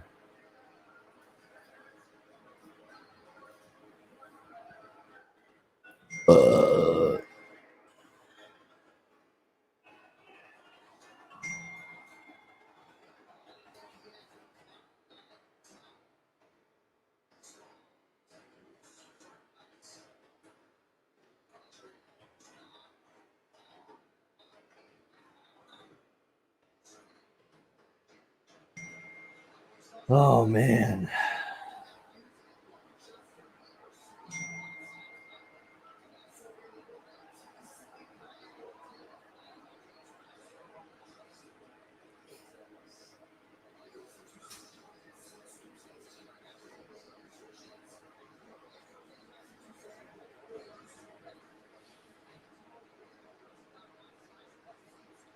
All right, well, group chat's popping off right now because Kieran's a little upset. Kieran loves Leon Edwards, which I don't hate Leon. And I don't think Leon fought bad. It's just one of those things where I guess I just wanted to see a little bit more.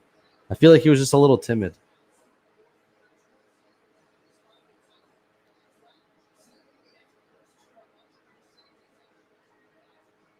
I definitely think that based off that performance, I don't know if that performance really helps Leon, though.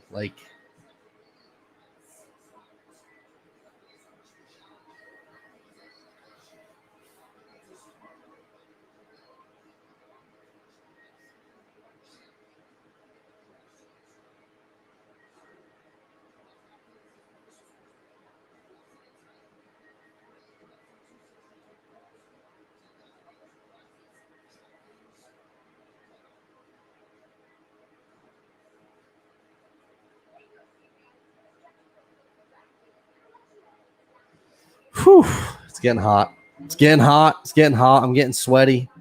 It's fine, though. Listen, I'm losing my weight as I'm talking. No. Do you think it was probably this hot in here though when we did that? Yes, Mike, we're making 185. I know we can make it 185. I'm not yet.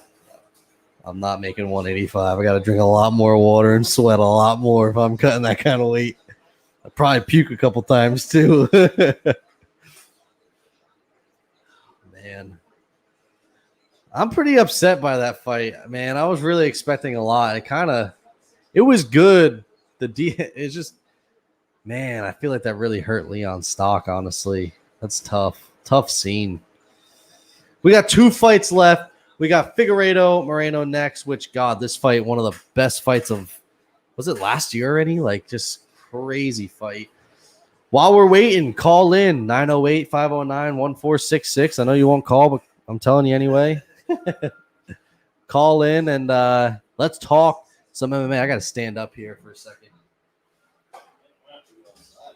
My freaking shorts and my boxers are sticking to my leg here. This is I feel like Leon in that balls last are sweating. Huh? I said, I feel like Leon in that last inning. A little wobbly. Gary keeps saying freaking inning. Who do I have for the co-main? I think so. All week I've been saying I think that Figueiredo is probably gonna wash Moreno. Like, I think this is the thing. Like, people forget Figueiredo was in the hospital the night before that fight with a food poisoning or whatever. So I think, and Figueiredo's been very good. Like, the second time he fought Benavidez, he washed him worse than the freaking first time. Like, I think he's really good at making adjustments. So I think he destroys Moreno this time. But with that being said, Figueiredo had a rough weight cut. He was the last guy to weigh in, and it took him 2 times, I think, to weigh in. So because of that,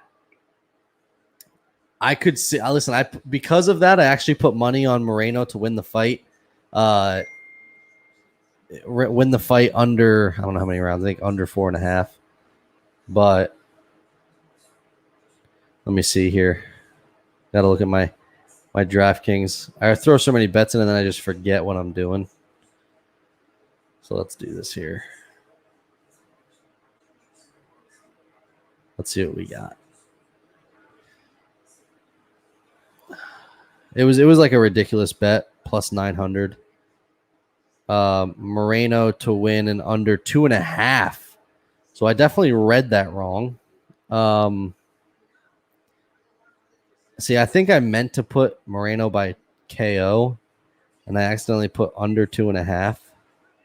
Didn't mean that. That was just a mistake on my part.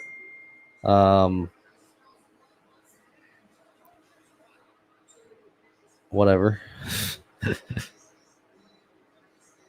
But yeah, no, I think that Figueiredo wins. But if the weight cut hurts him, like if it's gonna affect him, then I could see Moreno winning. I mean, if Figueiredo's still depleted, didn't replenish, but I don't know. I really like Figueiredo at 125. Dude's massive. He has such a hard time making the weight because he's way too big for that division.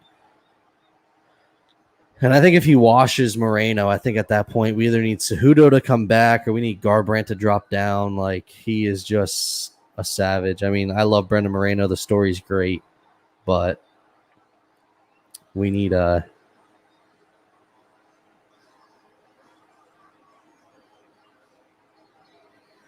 to see what I want to do here. Do I want Izzy round 2?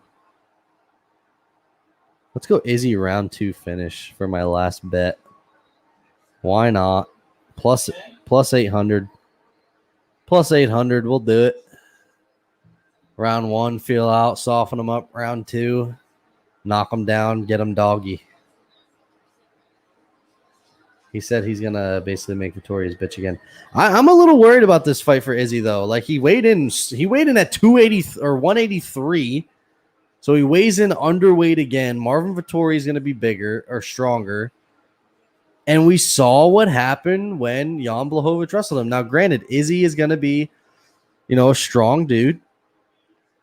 it's just great. Like you weigh in 2 pounds under the weight, or I guess 1.5. I guess championship weight is 185 on the dot, but you weigh in like that little, and Marvin probably weighed in right at 185 and probably weighing 200 pounds now. Like I'm a little surprised. I thought Izzy would be right at the 185 mark, and so I'm a little worried for the main event, to be honest.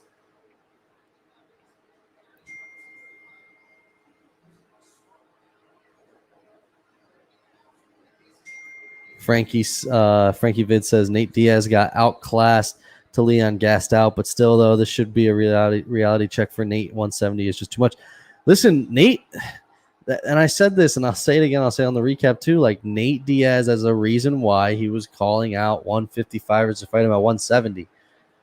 Like, listen, could you imagine if he landed that shot that he landed on Leon against a 55er? Like he's probably knocking them out. He just like Leon took him down at will. You know, that's the thing. Like Nate could make 155 easy. It's just the thing is, he doesn't care about the belt. Nate's not going for a belt. He wants money. He's a money fighter right now for the rest of his career. So why kill yourself? Like if you know you're fighting just for money, why are you going to cut weight? There's no point. There's no reason to do it. So for me personally, I just think that it's smart on Nate's part, you know, and there'll be people that want to fight him. There's already fights to make. You got Masvidal and Diaz too. Although Masvidal wants to make a run at the belt. If Masvidal wants to make a run at the belt, then maybe you go Leon, but I don't think Leon's going to take that. Yeah, there's fights for Nate Diaz though, and there always will be. You could do Conor. If Conor loses, you go back to that again.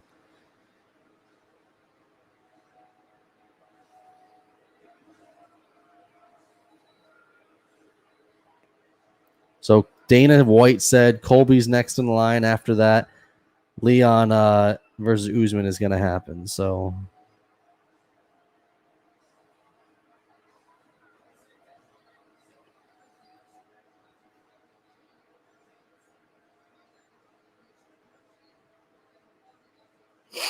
All right, Figueiredo at the octagon. Oh, all right. Frankie Vids is not an Izzy fan. Okay, and listen, I can respect that. I respect all opinions. I am an Izzy fan, so I want Izzy to win. I dislike Vettori. Vettori kind of makes me cringe a little bit, but that's the great thing about MMA. We can agree to disagree. I do think that Marvin is a tough matchup for anyone in the division. He's a great wrestler.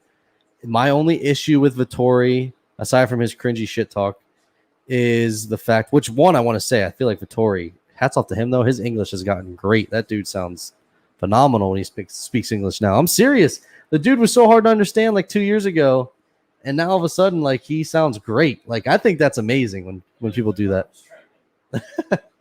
But my only issue is I think Vettori just gets hit too much. Like he got hit a lot against Hermanson, and he got hit a lot against Holland. That's the only thing that worries me. And if you get a hit a lot against Izzy, he's going to put you away. So that's the only thing that concerns me for Marvin. But if Marvin can mix in the takedowns and avoid getting hit, it's going to be a tough fight for Izzy. I'm not out on Marvin. Like I think the odds are perfect. I'm not out on Marvin Vettori winning that fight. I want Izzy to win, but again, like I said, content creation is all about the upsets. Lots to talk about. I think Marvin will be a cringy champ, but cringe will sell. People will tune in just to see if he'll lose. So, I mean, I'm all for it. Be good for the sport. First Italian champ. And he's legit. Marvin Vettori's young. Like, he's going to be around for a while. And there's a reason why people were scared to fight him. Like, Marvin is a savage. Bilal is more dislikable than Marvin. Kieran would 100% agree with you. I don't dislike Bilal. I don't really dislike many fighters. Like, I don't actually dislike fighters like that. Like, I think Bilal on commentary is very good. I think he knows the sport very well. His fight style is boring, though. Like, I think that fight against Maya, like, you're number 12 fighting number 9. Like, I feel like you should be going out there balls to the wall trying to get the finish, and you didn't. Boring. But, I don't dislike Bilal. I think that it's funny that people wanted sorry guys, I'm taking my hat off. It's a terrible scene. I think it's funny that people wanted Bilal to fight Leon again. Like, I'm not gonna say he barely beat Damian Maia. I mean, he handedly beat him, but like, he didn't finish Damian Maia, who is old as hell. So if I was Dana White, which, man, I wish I was Dana White. If I was Dana White, what would you think of Leon after watching the Diaz fight? I actually said it probably right before you joined. I feel like that fight, and we'll talk about it on the recap, which the recap will be live right after the main event, guys. So just stay on this channel. We'll end this broadcast, but we start a new one right up. So we'll be right back. Like, it'll be me and Josh today, no Kieran, for the recap this week. But I think that it almost hurts Leon a little bit. You're going up against a guy who doesn't fight often. I mean, I think we can all agree ring rust is not going to affect Nate Diaz. It never has. But you're fighting a guy that hasn't fought in 2 years, not all that active, a guy that doesn't fight at 170 all that much. And he put on a good performance, but it wasn't spectacular. It was very timid, didn't do great, did good, didn't do great, and then gets rocked at the end. Like, if he's getting rocked by Nate Diaz, who isn't known for like putting people away like that, what is going to happen if he gets punched by Kamaru Usman? But then Kieran puts out a good point. How's Usman going to take some of the shots that Diaz wore? Because Leon hit Usman with some big shots.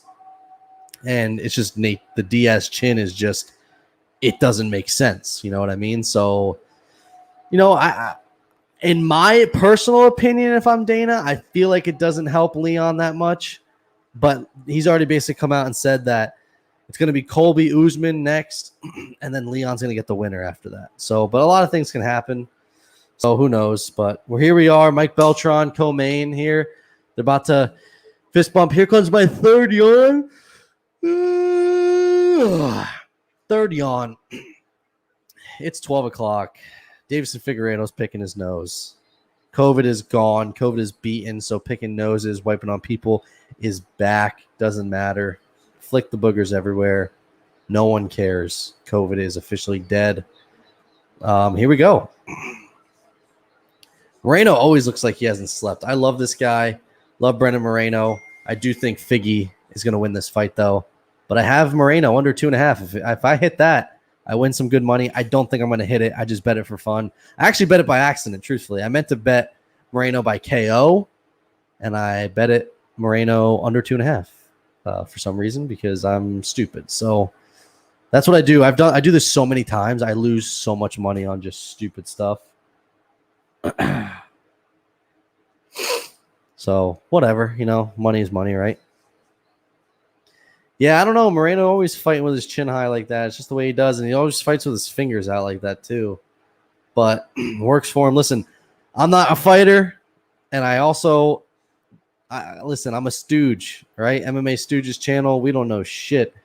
I just feel that's just the way. That's his fight style. I love Moreno though. His fight style is sick.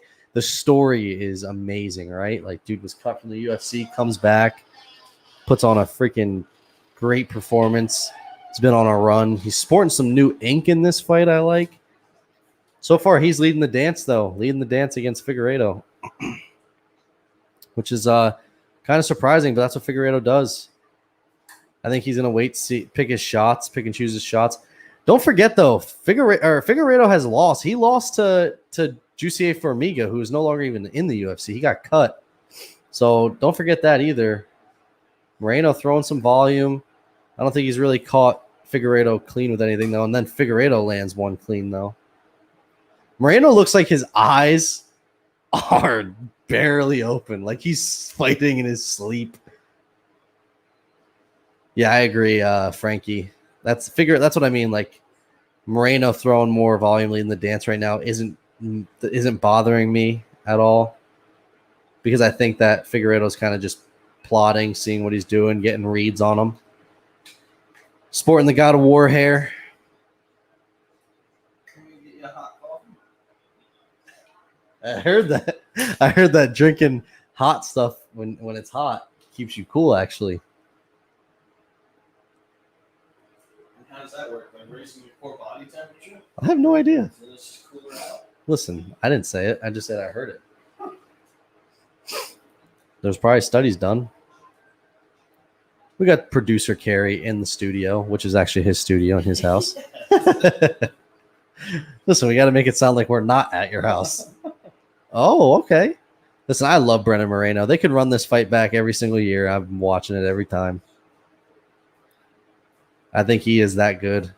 125 is going to be, give it like a division that almost died. Frankie Vids, Josh Fabio would probably stop Figgy. No, he wouldn't. Josh Fabio. I would love to see like all these celebrity fights happening now. Give me Josh Fabio fighting someone. I want it so bad. Just for the freaking, oh God, I think it would be great to see him lose. I think Josh Fabio loses to a majority of the women in the UFC, if I'm being honest with you. Give him Amanda Nunes. Amanda Nunes would eat him for breakfast. And not in an OnlyFans way. Moreno looks good. Figgy looks very timid, but again, oh! Knocked him down. Moreno knocked him down. Not with the death punch. Touche. Damn, that's the only thing. Figgy recovers pretty well. I got under 2. If I get this under 2.5 on accident, I bet this by accident. Not logically speaking, I don't know anything. I literally bet it by accident. If I win it, I need to bet more by accident. Just let Carrie do the bets for me. Figueiredo's just going to hold on for dear life here. Trying to reverse position here. Oh. The scrambles between these two are crazy. That's what I said. The weight cut could affect Figueiredo. The crazy thing is, if this fight ends up going Moreno's way, we're going to get a third one. They're just going to keep running it back every year, twice a year.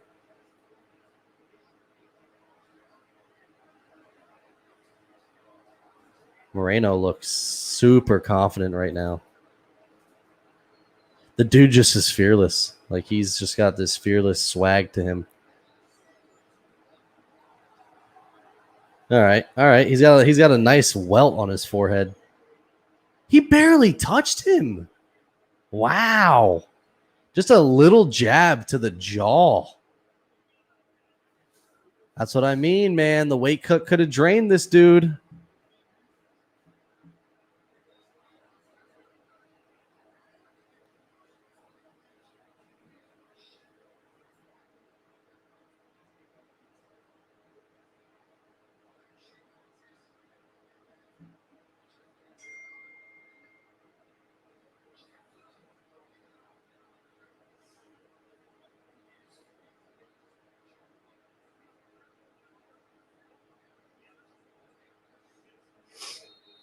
I guarantee you, if I didn't bet the Moreno under 2.5, he probably would have finished Figueiredo right there.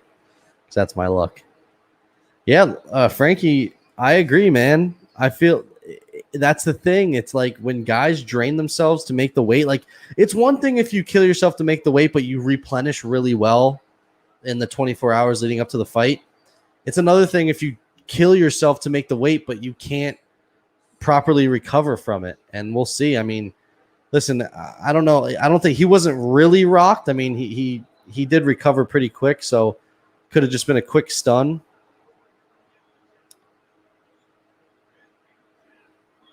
Figueiredo going for the takedown. Oh, nice takedown.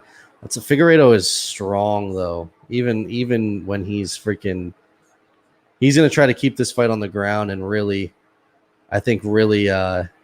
kind of make it a boring fight. I think he feels a little off on the feet, if I'm being honest with you guys. He's going to try to hold positions and make it a boring fight, I think.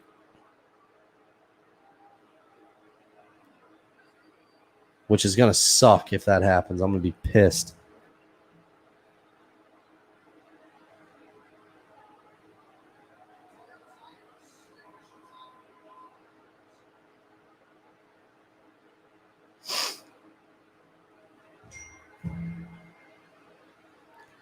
All right, Moreno's not doing anything to get up. I don't know if he can. He's in a weird spot here.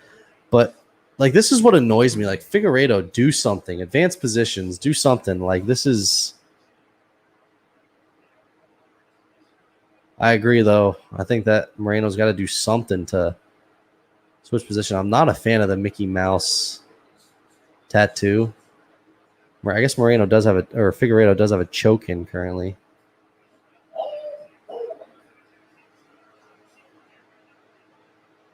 Maybe not. I don't know what's happening here. All right, Moreno, get up. Oh. Oh, there we go. Break off. You have an advantage on the feet. Break off. Swing it. Oh, he's elbowing him right or kneeing him right in the butthole. What do you think that feels like? A knee in the butthole. Oh, another one. Yeah, that's the thing with Moreno. I don't know. Like, his wrestling is pretty good. I think he just is a guy that really. Oh, we had a fence grab. You get one fence grab as a champ. Yeah. Oh, he's got his back. Figueiredo turns back in. Moreno needs to let him up. I think he has an advantage on the feet today.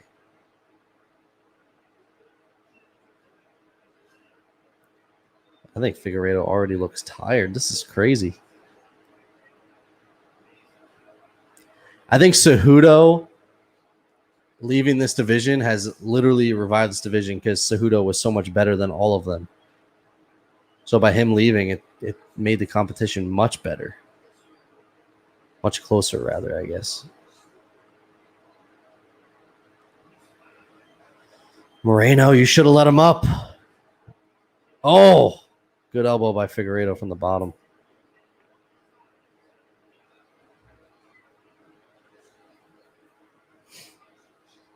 Let him up, dude. Another good elbow. Right now, Figueiredo's doing better work from the bottom.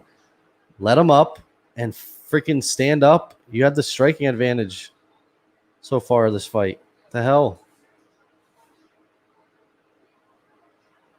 To me, like, if I'm a ref judging this, Figueiredo is winning based on the ground exchanges. He's doing more damage, and Moreno hasn't done a damn thing. Control time does not mean everything.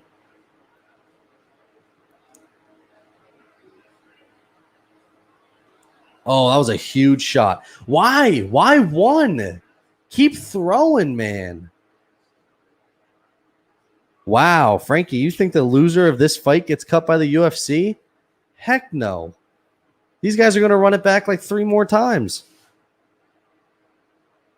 The top 2 flyweights in the world. No shot one of them gets cut. I don't know if I'm a fan of Moreno's game plan right now, though. Striking advantage, and yet he's not. I don't understand what's going on. Like, I know Figueiredo is dangerous, but you're technically, like, you have the control time, but and if I'm judging, that doesn't mean anything. It's about what's happening, and Moreno's wearing more damage than Figgy when they're on the ground. All right, well, there goes. They heard that I had this fight in under 2.5, so they decided, let's just look at the mouse on his eye. Holy Lord. They heard I had this under 2.5, so now they're just going to go the whole way. Moreno's like, nope, screw this Zack guy. I'm going to get the win in the 4th round. We need Moreno to get the win before 2:30.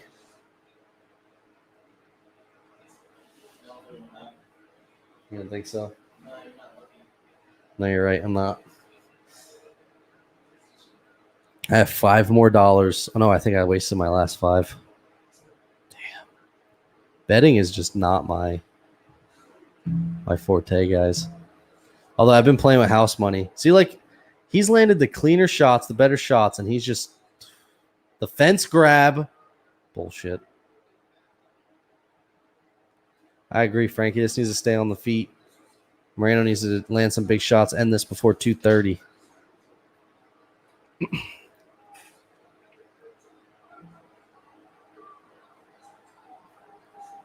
If you guys like what you're hearing, hit that subscribe button. If you like these live streams, let me know too, because I might do these more often. I don't know about for every card, especially like big pay-per-views. I'm all for it. Some, nothing against fight nights. There are some great fight nights, but can't do this all the time. Come on, Moreno. Before 2:30. Before 2:30. I don't care if it's 2:31. You watch. He's going to knock him down. The ref's going to call it at 2:29.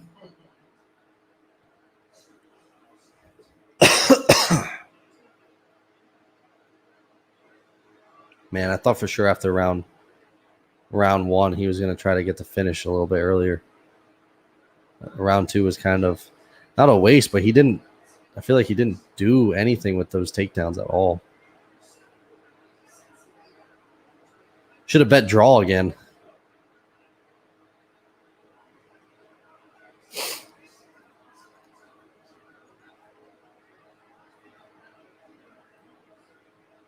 Come on, Moreno. You beautiful human being, please. Win me some money. Accidental money. No.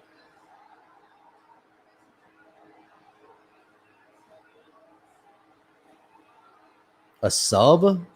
He really wants a sub, man. Why? Good point. I don't think that's in that tight.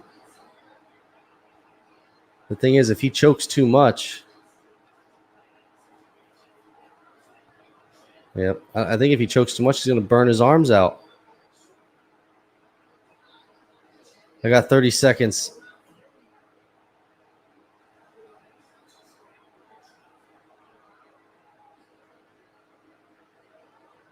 He'll choke him unconscious at 2:20. I got 20 seconds. It's not happening. If he finishes him this round, under the chin. Oh. Yes! Yes! Let's go! Let's go! Let's go! Let's go! Let's go! The man did it. He did it. He did it. Let's go.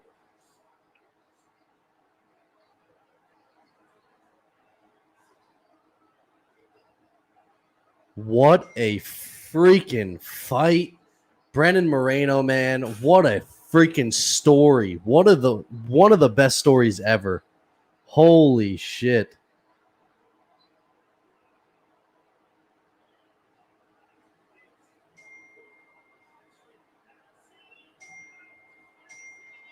First Mexican champ ever in the UFC too. No, that's not true.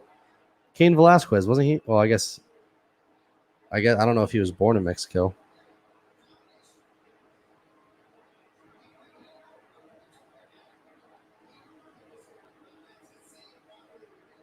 Wow. The fact that I just won accidental money is I've literally just ran through my entire year's worth of luck just right now. I'm not going to get anything else ever. Yeah. Wow. I listen, I'm not going to sit here and say I knew that was going to happen because I didn't, but I did. I wanted, so actually, I actually lucked out because I was going to I meant to put the money on Moreno by KO, which was also plus 900. And I was going to do it because of Figueiredo's weight cut. I knew he had he was the last guy to weigh in. He almost missed weight. So it was like one of those things where I'm like, okay, like the chin is not going to be there. And so I lucked out. Obviously, I didn't think that. Dude, Paul Felder looks so skinny. It's absolutely crazy. I obviously didn't think he was going to win by sub. I thought knockout, but I want to know what the sub was. That's got to be pretty crazy. What a moment, man. What a freaking story that is. Gets cut by the UFC, comes back. What just hell of a freaking story.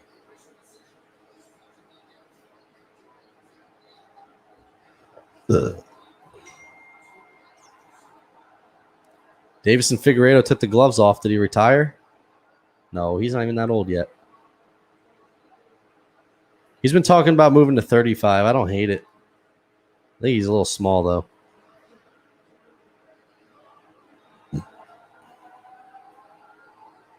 Oh, Dana White doesn't go around the waist. I don't know if Dana's happy. I think Dana's really happy about that. Opens up a whole new market.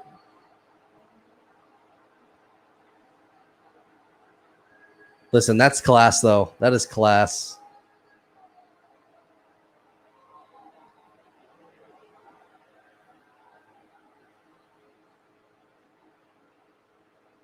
Dude, what a moment. I got goosebumps.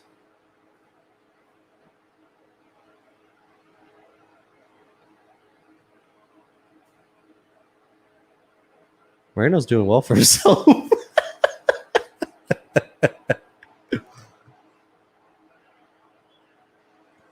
Wow, what a story.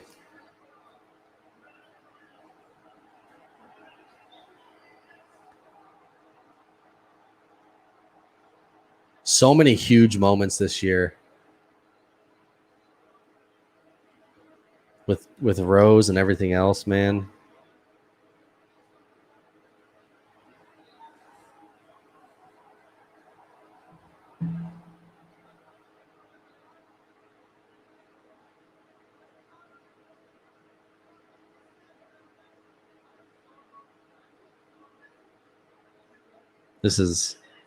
There aren't many moments when I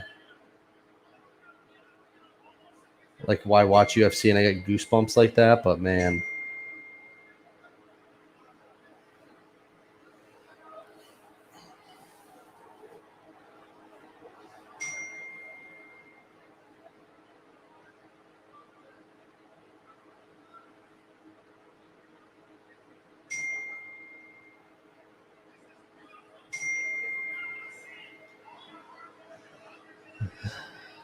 You know, you see people like Rose and Moreno, like to see how much it means to those people, especially all the shit that they got to go through.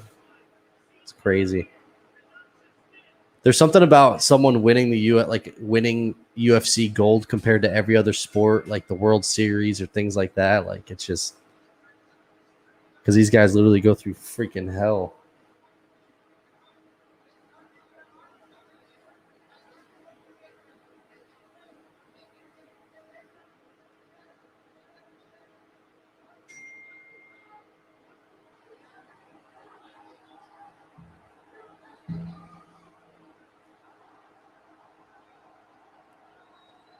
Well, that's got to be huge for Dana because now Dana White can market. You know, Mexico's a huge market to market to.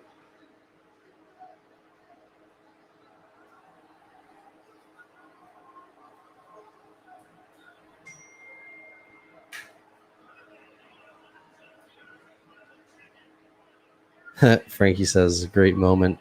Yeah, I mean, man, this is tough. It's either so for me, it's like Rose's moment this year, and then this moment are pretty close. Like, because Rose deals with a lot, but like everyone knew she was a savage. Brendan Moreno was cut from the UFC. The 125 division was left for dead. He comes back, and Davison Figueiredo is one of those guys where people are like, no way anyone's beating him. And I couldn't be more wrong. Listen, me and Kieran both said we feel like Figueiredo was going to come back better. And, you know, I guess what we didn't take into account is Moreno was going to come back better. And he did. And he's just, Kieran said it perfectly in our group chat. Figgy struggled with guys that he can't just walk down and put away. And, you know, Moreno doesn't go away easy and wears a lot of damage, and he got rocked in round one, and he just kept going for the choke, and he got it.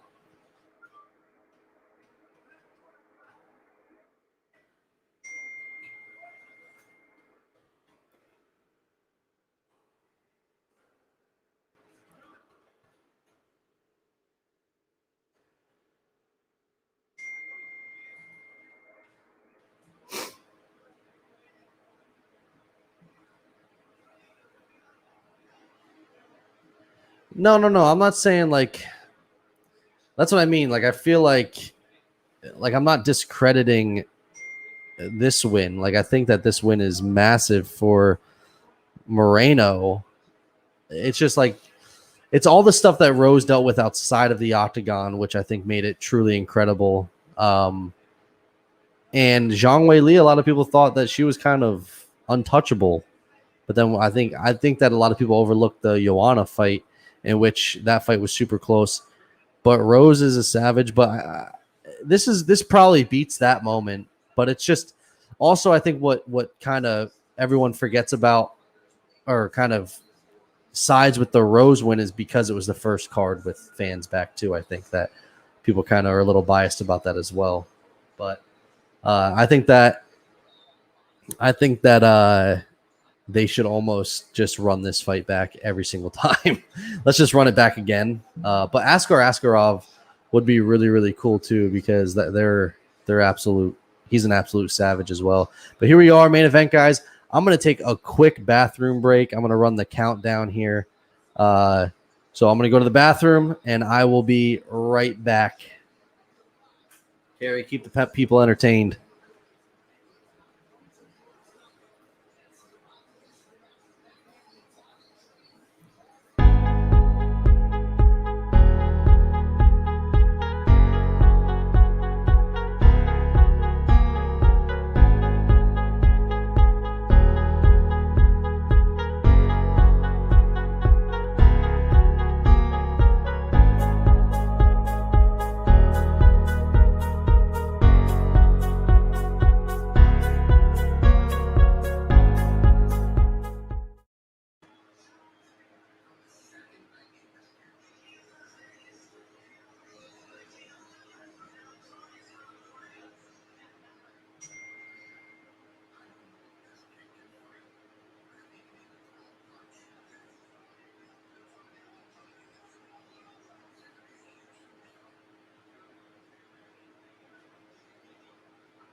Can we put the mini splits in and like maybe I'll just work at the acres a couple times and man, it would be nice.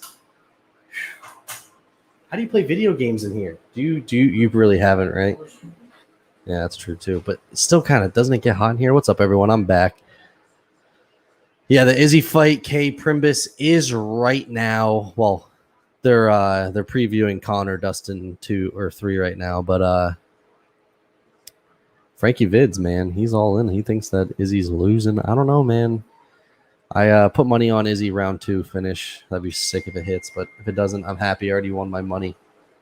Plus 900 on accident. Man. They haven't put it in yet.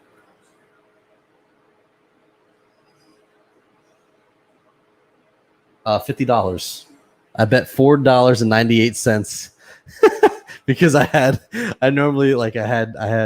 10, but I had $14.98 in there. I was like, I'll just throw $4.98 on this. It's not gonna hit. So I could get down to 10 and it hit. $50 on a $5 bet. Oh yeah. And if Izzy wins in round 2, I win $45. That would be Yeah, I don't bet big money, but Dustin versus Connor 3, the fight no one asked for except Dana White because he wants Connor to get a title shot. Yeah. It sounds like you listened to our show, man, because we said the same thing. I mean, but that's the thing is Dustin wanted that fight too, though. That's the problem is Dustin doesn't need the belt, I feel like, to feel accomplished. He wants money fights. He's getting towards the end of his career. So I don't think, I mean, don't get me wrong, Dana White was definitely not going to pass that up. But once Dustin Poirier said, that's the fight I want, let's run it back, Dana White wasn't going to say no to that. Who would? It's the moneymaker. But so, yeah, no, I agree, though. I really wanted to see, who I feel bad for at 155 is Justin Gaethje. That dude has gotten the freaking raw end of the stick, man. Freaking sucks for him. Yeah, Frankie, I agree. But listen, man, they get paid such bad money. Like, put yourself in their shoes. Dustin's legacy is already a Hall of Famer. He's already had interim gold. The only person big he's really lost to is Khabib. He lost early on in his career, but, like for the most part, he's been consistently winning exciting fights. You get your ass beat for the money they get paid. It's like you kind of understand why. Yeah, Khabib never sold his soul. You're totally right. But the thing is, Khabib lives in Russia. All right. What's the US dollar? Take what Khabib made in US money and put it over to Russia. What's that convert to? Probably a lot more. The US dollar is probably worth more in Russia than it is here, you would think, right? Carrie's the research guy, he's producer. He'll look it up. So if he's living in Russia, that money is, he doesn't need to make as much money as someone like Dustin who's from here. You know what I mean? Like these guys, like take Charles Oliveira, for example. Like that the US dollar in Brazil is probably freaking insane. So if he's living in Brazil, he goes back there, he's freaking living life. So, and listen, UFC fighters are making more than I make in a year, but they're also working a hell of a lot harder than I am. So, and getting punched in the face for it and everything else. So, go ahead, Kier. $1 is 72 Russian rubles. $1 US is 72 Russian rubles. Now, I don't know how expensive things are in Russia, but I'm assuming that's a lot. So, that's the thing. Like I think a lot of people forget that. You gotta think about that if they're still living in the U.S. or in their foreign country, where I'm pretty sure Khabib is there quite often. I'm sure that he because he trains at AKA. I'm sure that he lives in the U.S. as well. But Khabib also didn't have to sell his soul for money because he was making $5 million a fight, and that was something that came out pretty recently. He was making a good amount, and that's why John Jones has asked for the money he has, because he feels like he's a bigger draw than Khabib, which I would agree with up until maybe 2 years ago. I think Khabib became a bigger draw like 2-3 years ago, really after his Conor fight, probably more than John, because John didn't fight as often. Frankie says, if Conor gets a title shot after losing, only win was at 170, but for some reason it counts as a 55 win against the old cowboy, and missing for 2 years is a joke. No, I agree. Listen, I love Conor McGregor, right? Like I will buy every Conor McGregor fight, but I agree. Like Conor does not deserve a title shot off of one win, but damn well it's going to happen. Damn well Conor's going to go get a win, or if he gets a win, he's going to fight for the belt, because that's what Dana wants. But that's the way it goes, man. That's the freaking name of the game, unfortunately. We are down to the last fight. We're finally on the embeddeds. Don't forget, guys, right after this fight, we got the preview or recap show. So come hang out with us.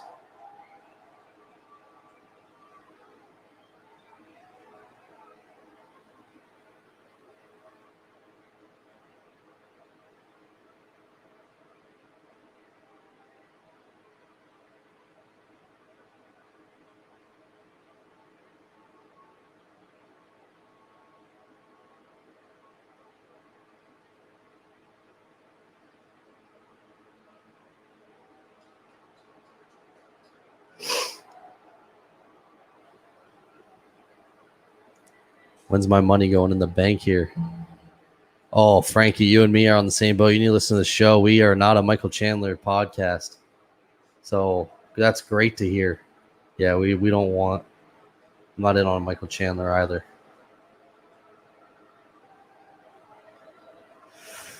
Oh, man.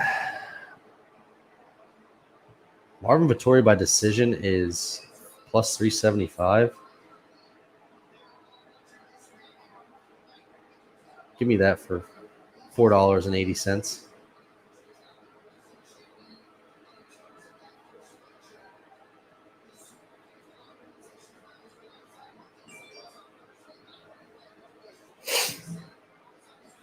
Marvin walking out to Modelo. It's the only thing I don't like about Marvin, and this is like I hate being like this. It's just like, and I don't hate it. It's just he's just such a cringy shit talker. He's intimidating as hell, especially with the. I miss the long hair. He is intimidating. The baldy man, the bald, the no hair is scary. But I like. I don't dislike Vettori. He's such a bad shit talker. Like I just wish bad shit talkers didn't talk. But the thing is, you have to talk in the UFC if you want fights and you want money. Like, you got to be able to. Some of the shit Izzy does is super cringy. Listen, a lot of the stuff he does is cringy. And, like, I'm not. Conor McGregor is, like, that's my kind of shit talk. Like, that's what I like. The funny, that's what I enjoy. I don't really enjoy Izzy's type stuff, antics. I'm also not like an anime guy, so I like Izzy for his fight style. I love guys that are basically snipers that can literally just, their striking is very, very good. I love that aspect of their game, so that's why I'm a fan of Izzy. I don't really follow fighters based on their like shticks. It's more so like I like their fight style. Like, I hate Colby Covington, who he is outside of the octagon. But, like, the one thing I love about Colby is his cardio. So, that's something I marvel at. So I love watching Colby fight I'm so impressed at the fact that he can go 5 rounds at the pace that he goes at and doesn't get tired. Like, for me, that is one of the most incredible things ever.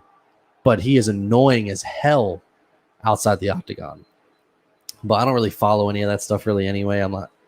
I follow enough to talk about it on our show.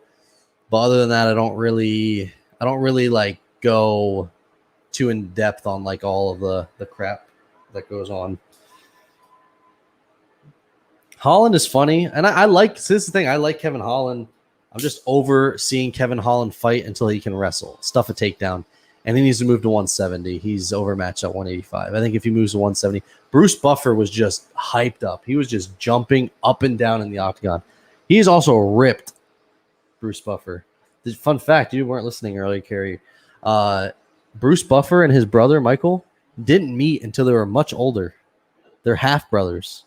And they didn't meet until they were like third. Oh, my. See, this is cringy. Frankie, this is cringy what he's doing. Like, what is that? Is that a Mortal Kombat thing? I think so. Well, it's more like a Japanese samurai.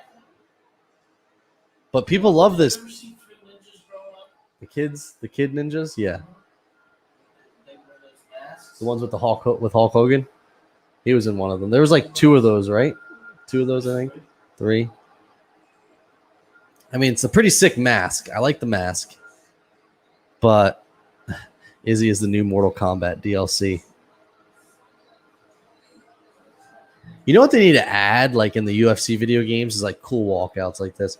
The UFC video games have so much potential. Like, there's so many things they can do. I've been lobbying for a basically a mode where you are Dana White and you get to create pay-per-views and create fight nights, and it's like a season almost, but you get to sign fighters, cut fighters, maybe go scout fighters, see what, like, there's like a scouting package, you scout them and you can take chances on them, and maybe like the career is based off like pay-per-views you sell and the fights you make. Fighters get hurt, you got to find last-minute replacements. Like, I think that would be, and you get to play the fights and do everything. I think that would be sick. Now, that is way past EA Sports' level. Like that is a yeah. I mean they don't do shit for their games. They just put out the same product for every game they do. Maybe aside from like Battlefield is like I feel like one of the games they really do a lot with, but I think that would be sick as hell. Or maybe it's not Dana White mode. Maybe it's like your own thing. Or maybe you start from you manage like LFA or not LFA, but like your own promotion. And based on how you do that, you get up to the UFC and take over for Dana White. I don't know, some weird shit like that, but I feel like that's a sick concept. That would be awesome. Whether that would, I don't think it. I'm not gonna say it wouldn't ever happen, but I feel like that'd be pretty cool to do, or a pretty cool mode. Like the career modes are cool, but like, how about a franchise in MMA? Like it's possible, right, Kerry? Doesn't that sound like a good idea? How do I pitch something like that to someone, like to EA? Like, how would I go about that? Do you think I get any like? You gotta come up with a contract, because otherwise you're just gonna steal it and take the money. Yeah. Tony Ferguson just announced he's going to 170. Bad move, I think. I think he gets ragdolled at 170. He couldn't beat guys at 55. I mean, there are some people moving up works, but we saw it with Izzy, right? Like he moved up, the power wasn't there, and he wasn't strong enough. I think the same thing's going to be said for Tony Ferguson, in my opinion. Tony's doing anything right now to save his career. He's one loss away from being cut. He's also 38 years old. Like,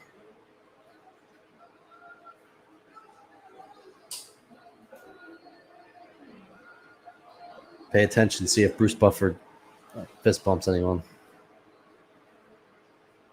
Surprised you didn't say don't tell me what to do.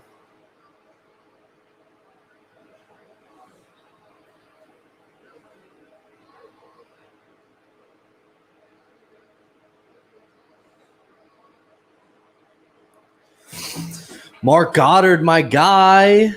Mark Goddard, he interacted with me on Twitter. Great guy. Nice guy. Red Dead is just a beautifully done game, man. I cannot remember how all the pilot works. Double tap L, the left stick. Right stick? Oh, I don't know. What a beautifully done game, though. I just wish Rockstar's player movement, wasn't such shit. Yeah. Oh, that's what it is, yeah.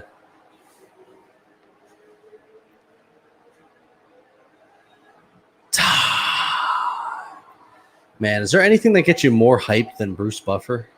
The lights dim. No saggy boob for Izzy.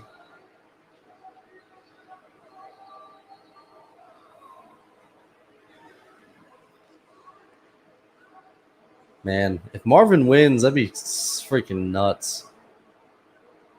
Plus 220 dog.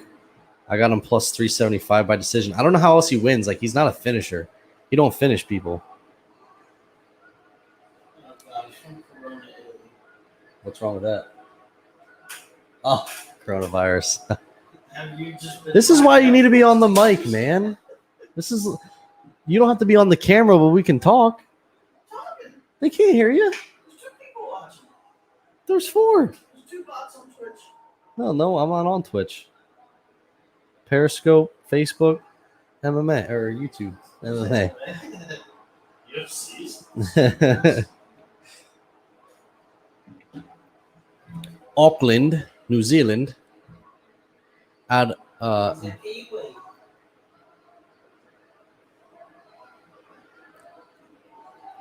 oh, we're up to 6. Bruce Buffer needs to speed it up. I want to see Izzy reign end. Well, Frankie, put in the comments why you don't like Izzy, because I feel like there aren't many people who dislike Adesanya. You know, it's almost like Nate Diaz. A lot of people don't like him, or a lot of people do like him. Not many people dislike Nate Diaz. You know, Izzy's a guy. He's kind of like Conor. You know, humble in defeat. You know, he didn't make, and he's active. You got to admire an active champ, right? Like a lot of times, these champs take forever to fight. At least he fights. He's not scared to fight. He gonna fight again in probably 3-4 months after this one. Yeah, he fought Blachowicz. He fights all the time. That's what I love about him. Like, And he's got so many fights. I think he fought 80-some times in kickboxing, which is insane, but that's every kickboxer. Man, who's going to replace? Don't say this, Jacob. Don't bring this up. This is not the time. Who's going to replace Bruce Buffer when he retires? A holographic Gary, a holographic Bruce Buffer. That'd be pretty cool, right? They just throw something down the octagon. Bruce pops out of nowhere. Izzy's fighting his fight back against Cage right now, just trying to counterpunch. Marvin kind of checks that kick. The bad thing is Vittori actually does look like that guy from Goonies. Sloth. Yeah. Yeah, he does kind of. I love Kerry is getting on the MMA train now. Like he sees the memes. Izzy, people that fight like Izzy, it makes me so nervous. And then it's just like, wow, they can really just fight off their back foot the whole time and just counter. Like it's pretty incredible. I don't like this though. I don't like this. I wonder like how long until Marvin goes for a takedown. Marvin does get hit too much for my liking. That's the only thing I see with him. That really concerns me for Marvin. He gets hit quite a bit. And we'll see. We'll see how much. There it is. There's the takedown. And that's what I'm saying. Marvin is he's not going to put you away by taking you down. He just ground and pound, hold you there. And that's tough for Izzy. The thing is, though, this is the other thing. At 185, is Izzy strong enough? You know, at 205, much different. At 85, though, is he going to be strong enough to be able to switch positions, get up from the takedowns? And we're about to see now. He worked himself all the way back to the cage, which didn't happen against Jan Blachowicz at all. So Marvin, good job by Marvin. Yo, imagine Izzy somehow pulls off, and there it is. Like that. See, that's the difference between 85 and 205 right there. Is he able to get up from the takedown with ease, where he wasn't able to do that with Jan, and he stuffs the takedown. The second one that Marvin tried to go for there.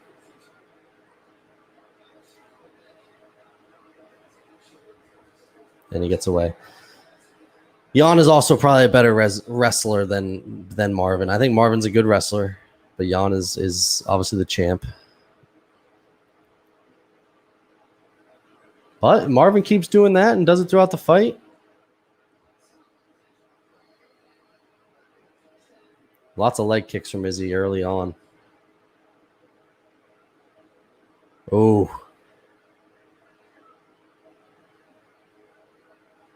Izzy fighting with his hands down. That's scary.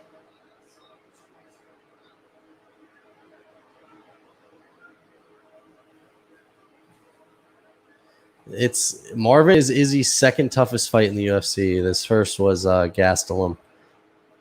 I think after this we have to see Whitaker and Adesanya. So it'll probably, if Izzy wins, it'll probably be a while until we see Izzy again, because Whitaker doesn't want to fight till next year. But that was some pretty good defense. It's pretty crazy. But if Marvin wins, we're going to see Marvin and Izzy run it back right away.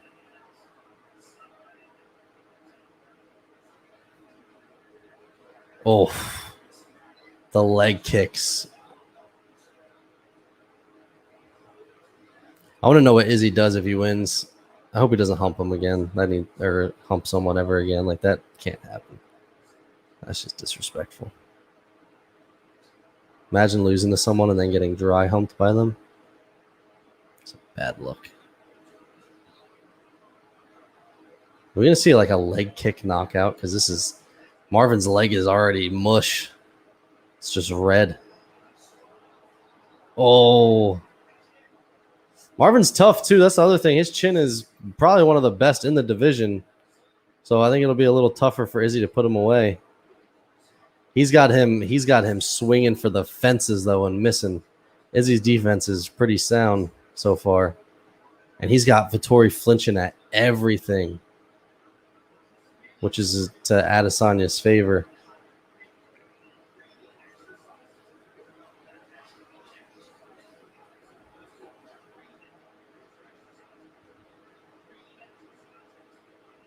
Are they saying breathing exercises?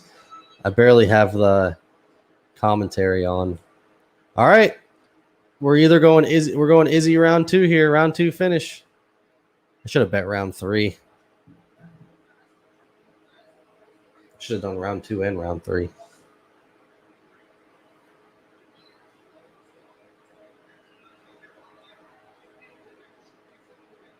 What do you think, Carrie? You haven't even watched.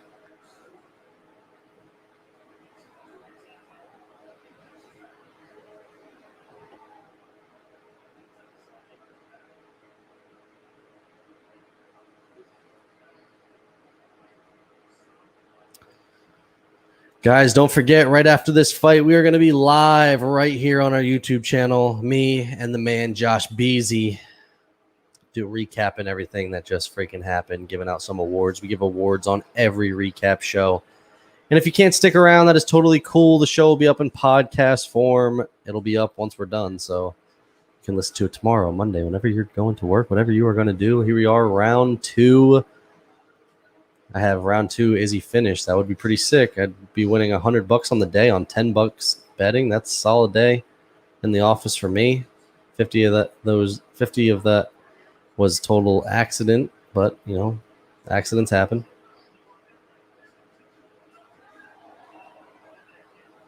Man,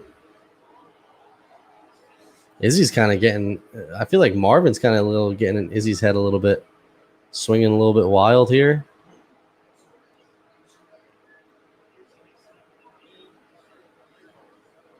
Smacked Marvin. Nice little smacky smack.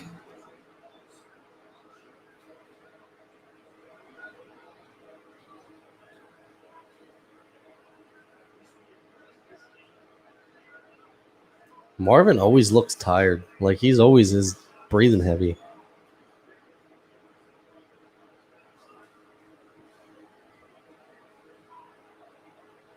I don't like the way Izzy is fighting this fight as far as back against the cage. I hate that.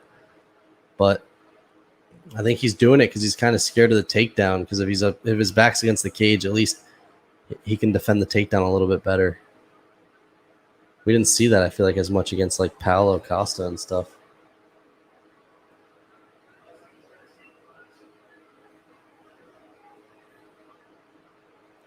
Well, I won't get the round 2 finish, but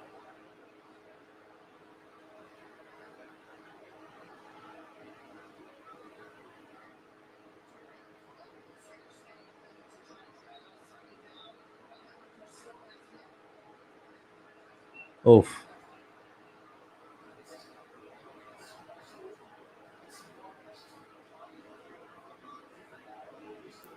Sorry, I'm not talking a lot, guys. I'm just really into this fight at the moment.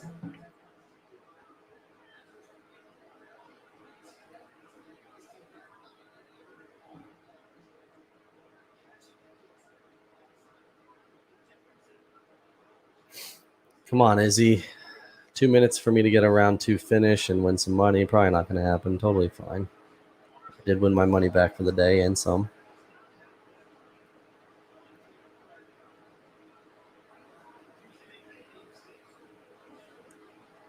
I feel like Marvin is not getting hit all that much. I feel like I don't know how much Izzy's getting hit. It looks worse because Izzy's fighting with the back against the cage. That's the only thing I think that's looking bad. He's playing so defensive compared. And, this is probably every Izzy fight. I'm probably overreacting. I have a terrible memory.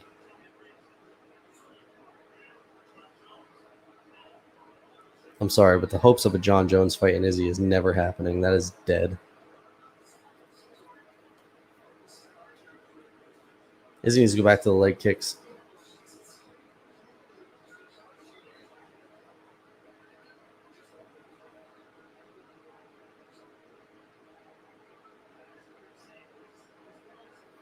Vittori is definitely legit. Oh, those leg kicks are adding up. I should have bet round 3. I thought he was going to touch him more. I thought he was going to really hit Vettori a lot more than he has. I feel like Vettori is not fighting bad.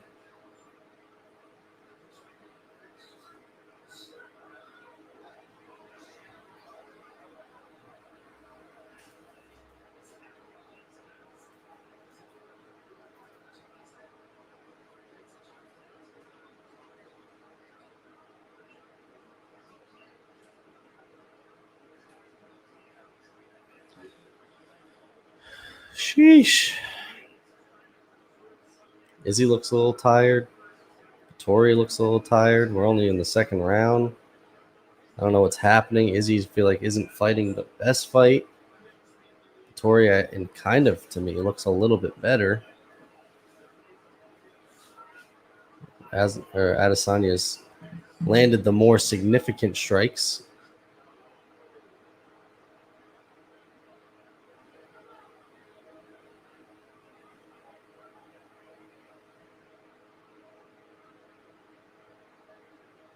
And I'm 10 seconds away from losing money. Totally fine.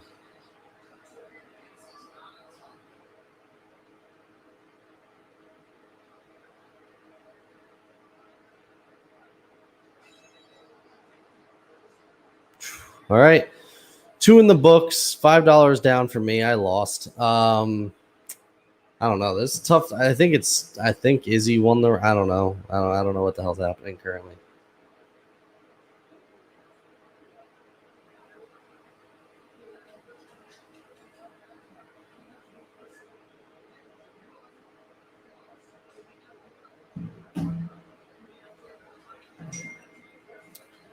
All right, we're going to be in round 3 here. I don't know how to score it.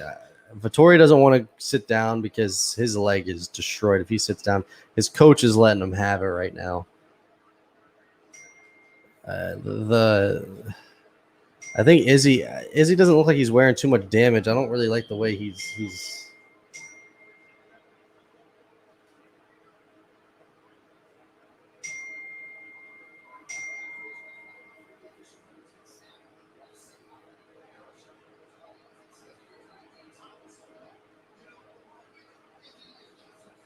Turn your ringer off.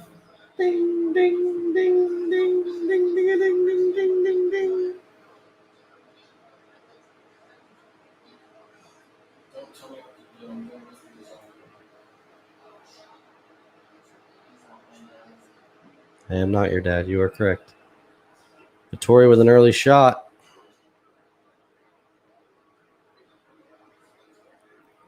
He needed that. Me too. Huh? Take a shower. Dirtbag. So what? Is there a time limit on when you can shower? I don't know if Izzy's getting up from this one.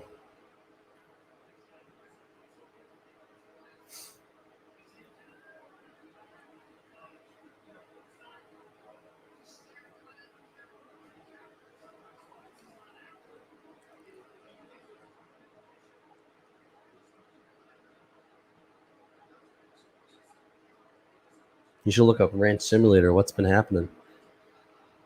Oh, Vettori got the back.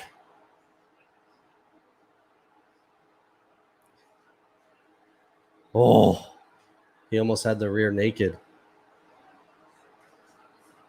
Adesanya's choking him.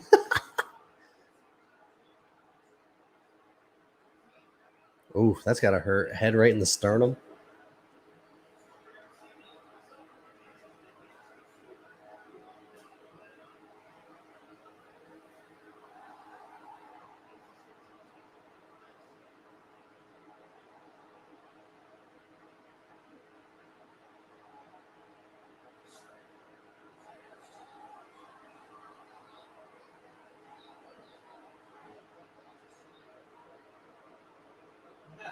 Eye poke.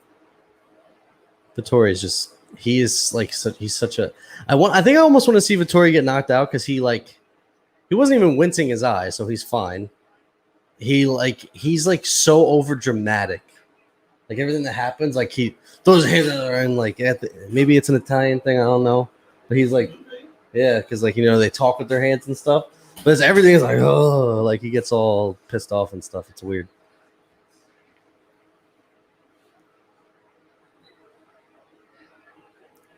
I feel like this fight is boring as nice uppercut from Izzy.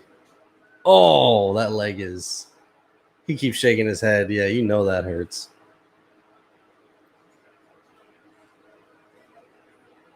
Izzy just got to get in the flow. Once he's in the flow, that's it. Fight's over. Oh. His leg is going to start doing all weird things if he don't start checking those. Oh, just missed. Oh.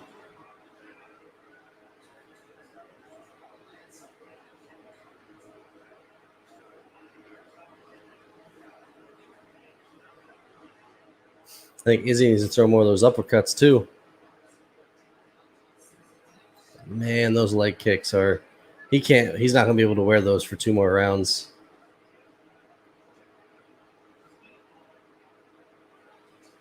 Oh.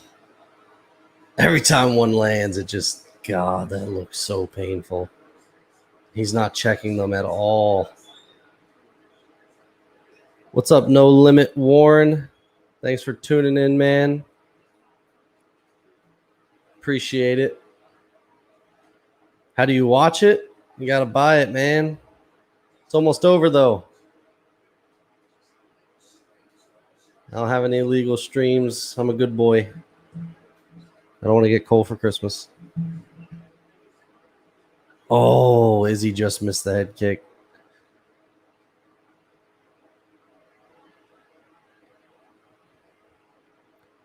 Guys, don't forget, right on the other side of this, we are going to be live right here on YouTube talking about it all. Oh, that's a knockdown due to a leg kick. Yes, it is. Vittori says no. Well, Zack says yes. Izzy's doing some weird stuff. Like the feints are weird.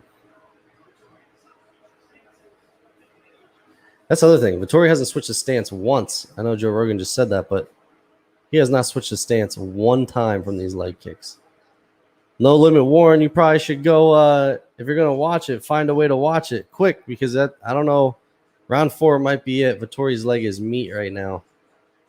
Ground beef. Oh, flush cup shot. Our first cup shot of the night. Ladies and gentlemen, your sheep cup shot of the night. Guys, it's summertime out. If your balls are sweaty, stick to your leg. Check out Sheath Underwear. They make the best men's underwear out there. Go to sheathunderwear.com, type in promo code coffee and KOs, get 20% off your entire purchase. Keep your balls separated. Balls are sweaty. Knees weak.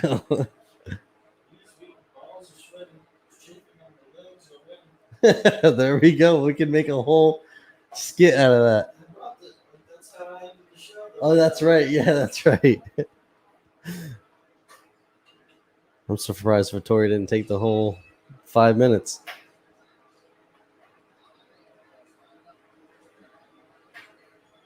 Izzy barely wearing any damage here. Listen, I think that Izzy fighting dirty. I don't think he's intentionally doing it. I think that Whitaker is going to be a tough fight for Izzy the second time around, though. First time, that was the first fight Whitaker back in a long time, long layoff from a knee injury. He's officially back now. I think it's going to be a tough fight for Izzy second time around because Whitaker can wrestle and he's going to have better striking than Vittori.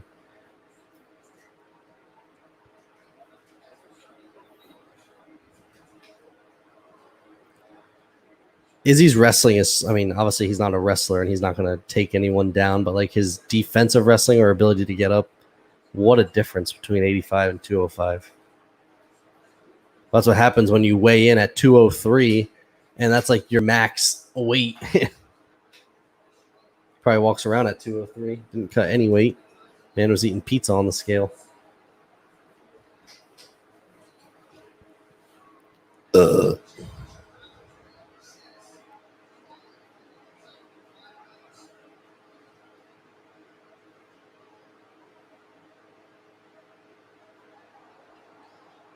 This is where Izzy will start to get in the flow state. If Vettori not checking those leg kicks is killing him.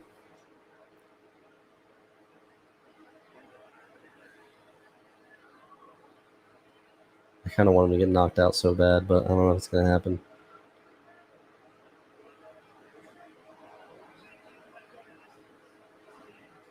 Oh.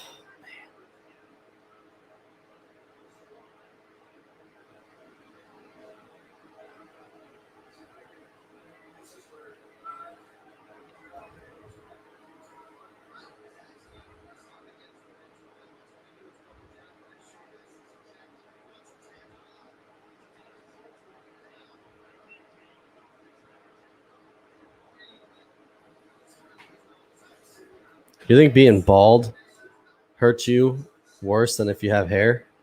Think the hair absorbs anything? Kind of like having a beard? Think having a beard absorbs anything? Maybe.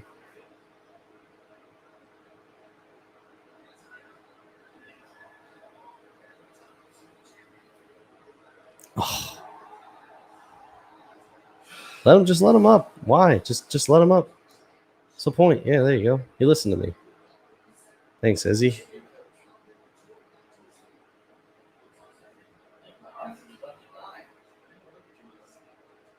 Well, you got winter clothes on in the summer. Probably gonna have heat stroke.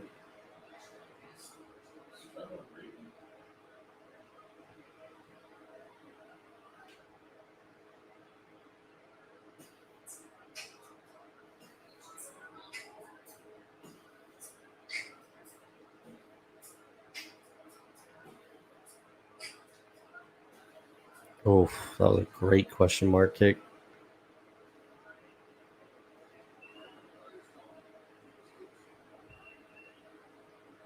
Guys, in about 10 minutes. In 10 minutes, we are going to be live on this channel right here, our YouTube channel, discussing everything that happened. If you want to get in on the talk, call our number 908-509-1466. Call that number. Tell us how you're feeling about the main event. We'd love to hear it. We would love to hear what you have to say.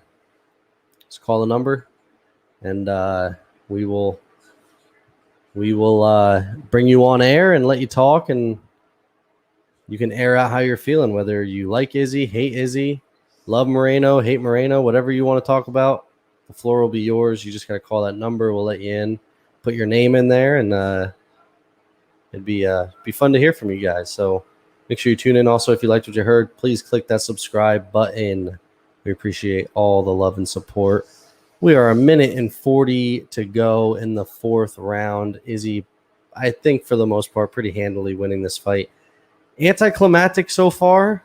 I feel like most of the card has kind of been that way, minus the co-main and the very end of the Leon Nate fight. But Izzy's starting to put it together here pretty well, mixing combos really well, and the nice leg kick. Listen, this is how Izzy fights go. He's either going to put him away or he's just going to do what it takes to win, and that's kind of what he's doing. Although Marvin is a freaking dog, man. Not backing down, not shying away. He's eating about 1 million leg kicks, hasn't switched stances at all. And still landing on Izzy. You know, not a ton, but still landing on him. Izzy's got a heck of a chin too, though.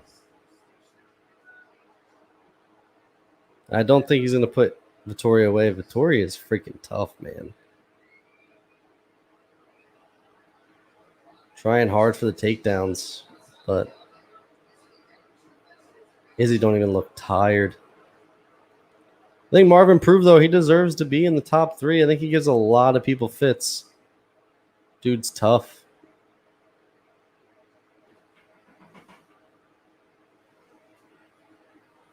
It would be absolute bonkers if somehow Izzy got a sub one day. Knock it off.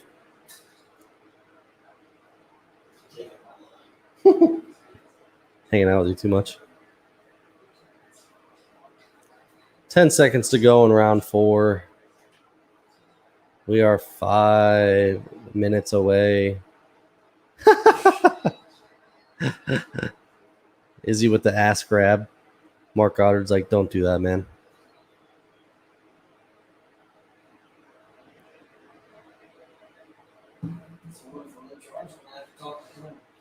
Is that sexual harassment? Yeah. You guys can wrestle and lay on each other all you want. No ass grabbing.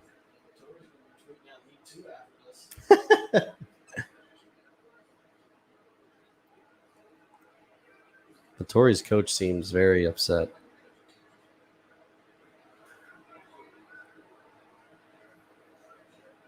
You can't come in and just try wrestling. Like, you have to be able to do more than just wrestle against Izzy. And I think that Marvin's struggling a little bit with that and not checking the leg kicks. Like,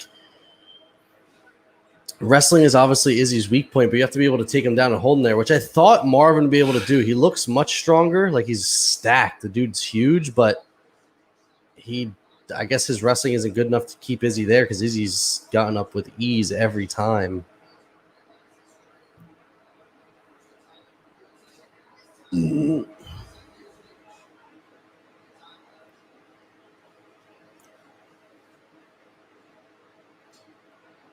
I don't think Izzy will get the finish here. I think it's going to go to decision, but oh god, those leg kicks. It's insane how Vittori has not fallen to the ground off those leg kicks yet.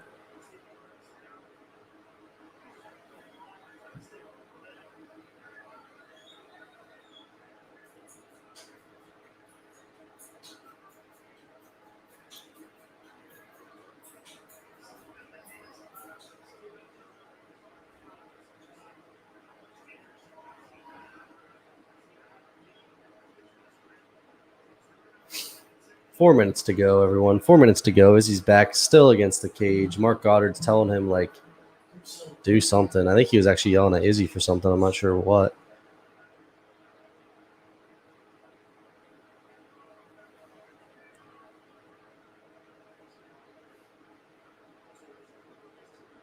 Mark Goddard, I think, is going to get close to separating them. Izzy's just going to stall here.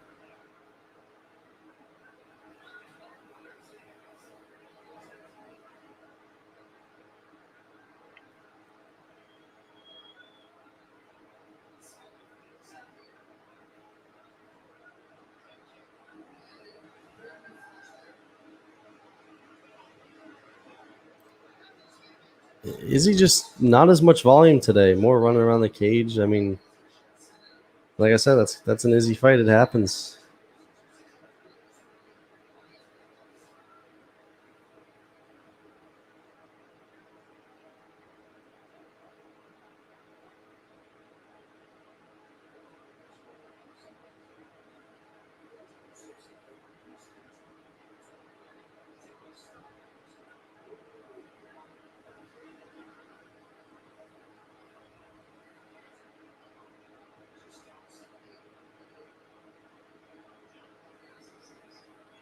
Two minutes, 40 seconds to go.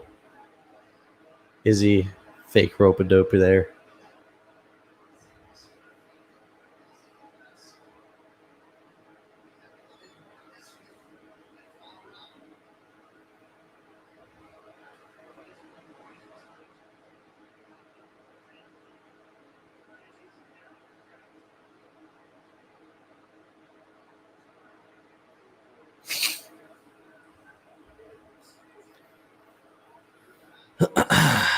I bet you some judge is going to have some weird score on this fight. I would not be surprised.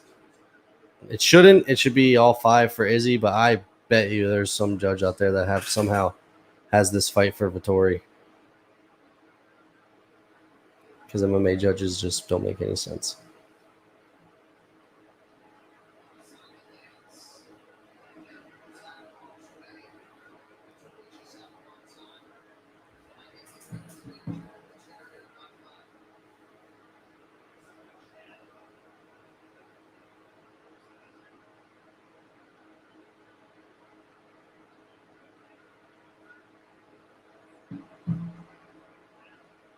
We are a minute and 23 away from this fight being over. Vittori should need a prayer to get a win, but who the hell knows with MMA judges? I didn't see him winning a round in this fight at all.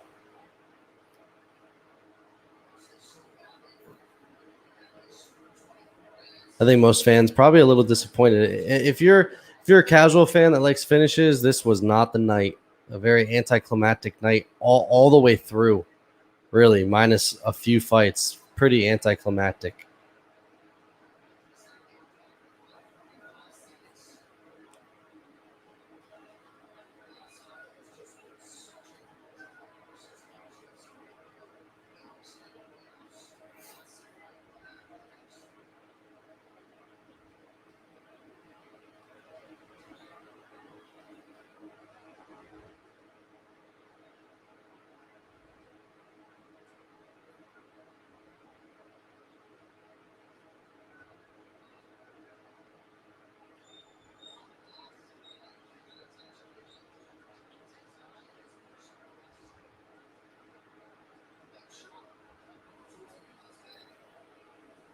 All right, guys. Well, hey, that's going to do it. Izzy wins this fight.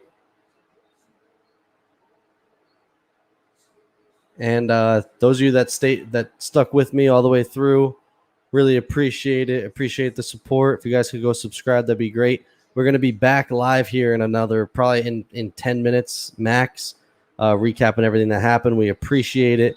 Again, if you want to call in, please call in. We will be here in about 10 minutes. Hope you enjoyed the live reaction, the watch party, and we will definitely do this again. So catch you guys on the other side.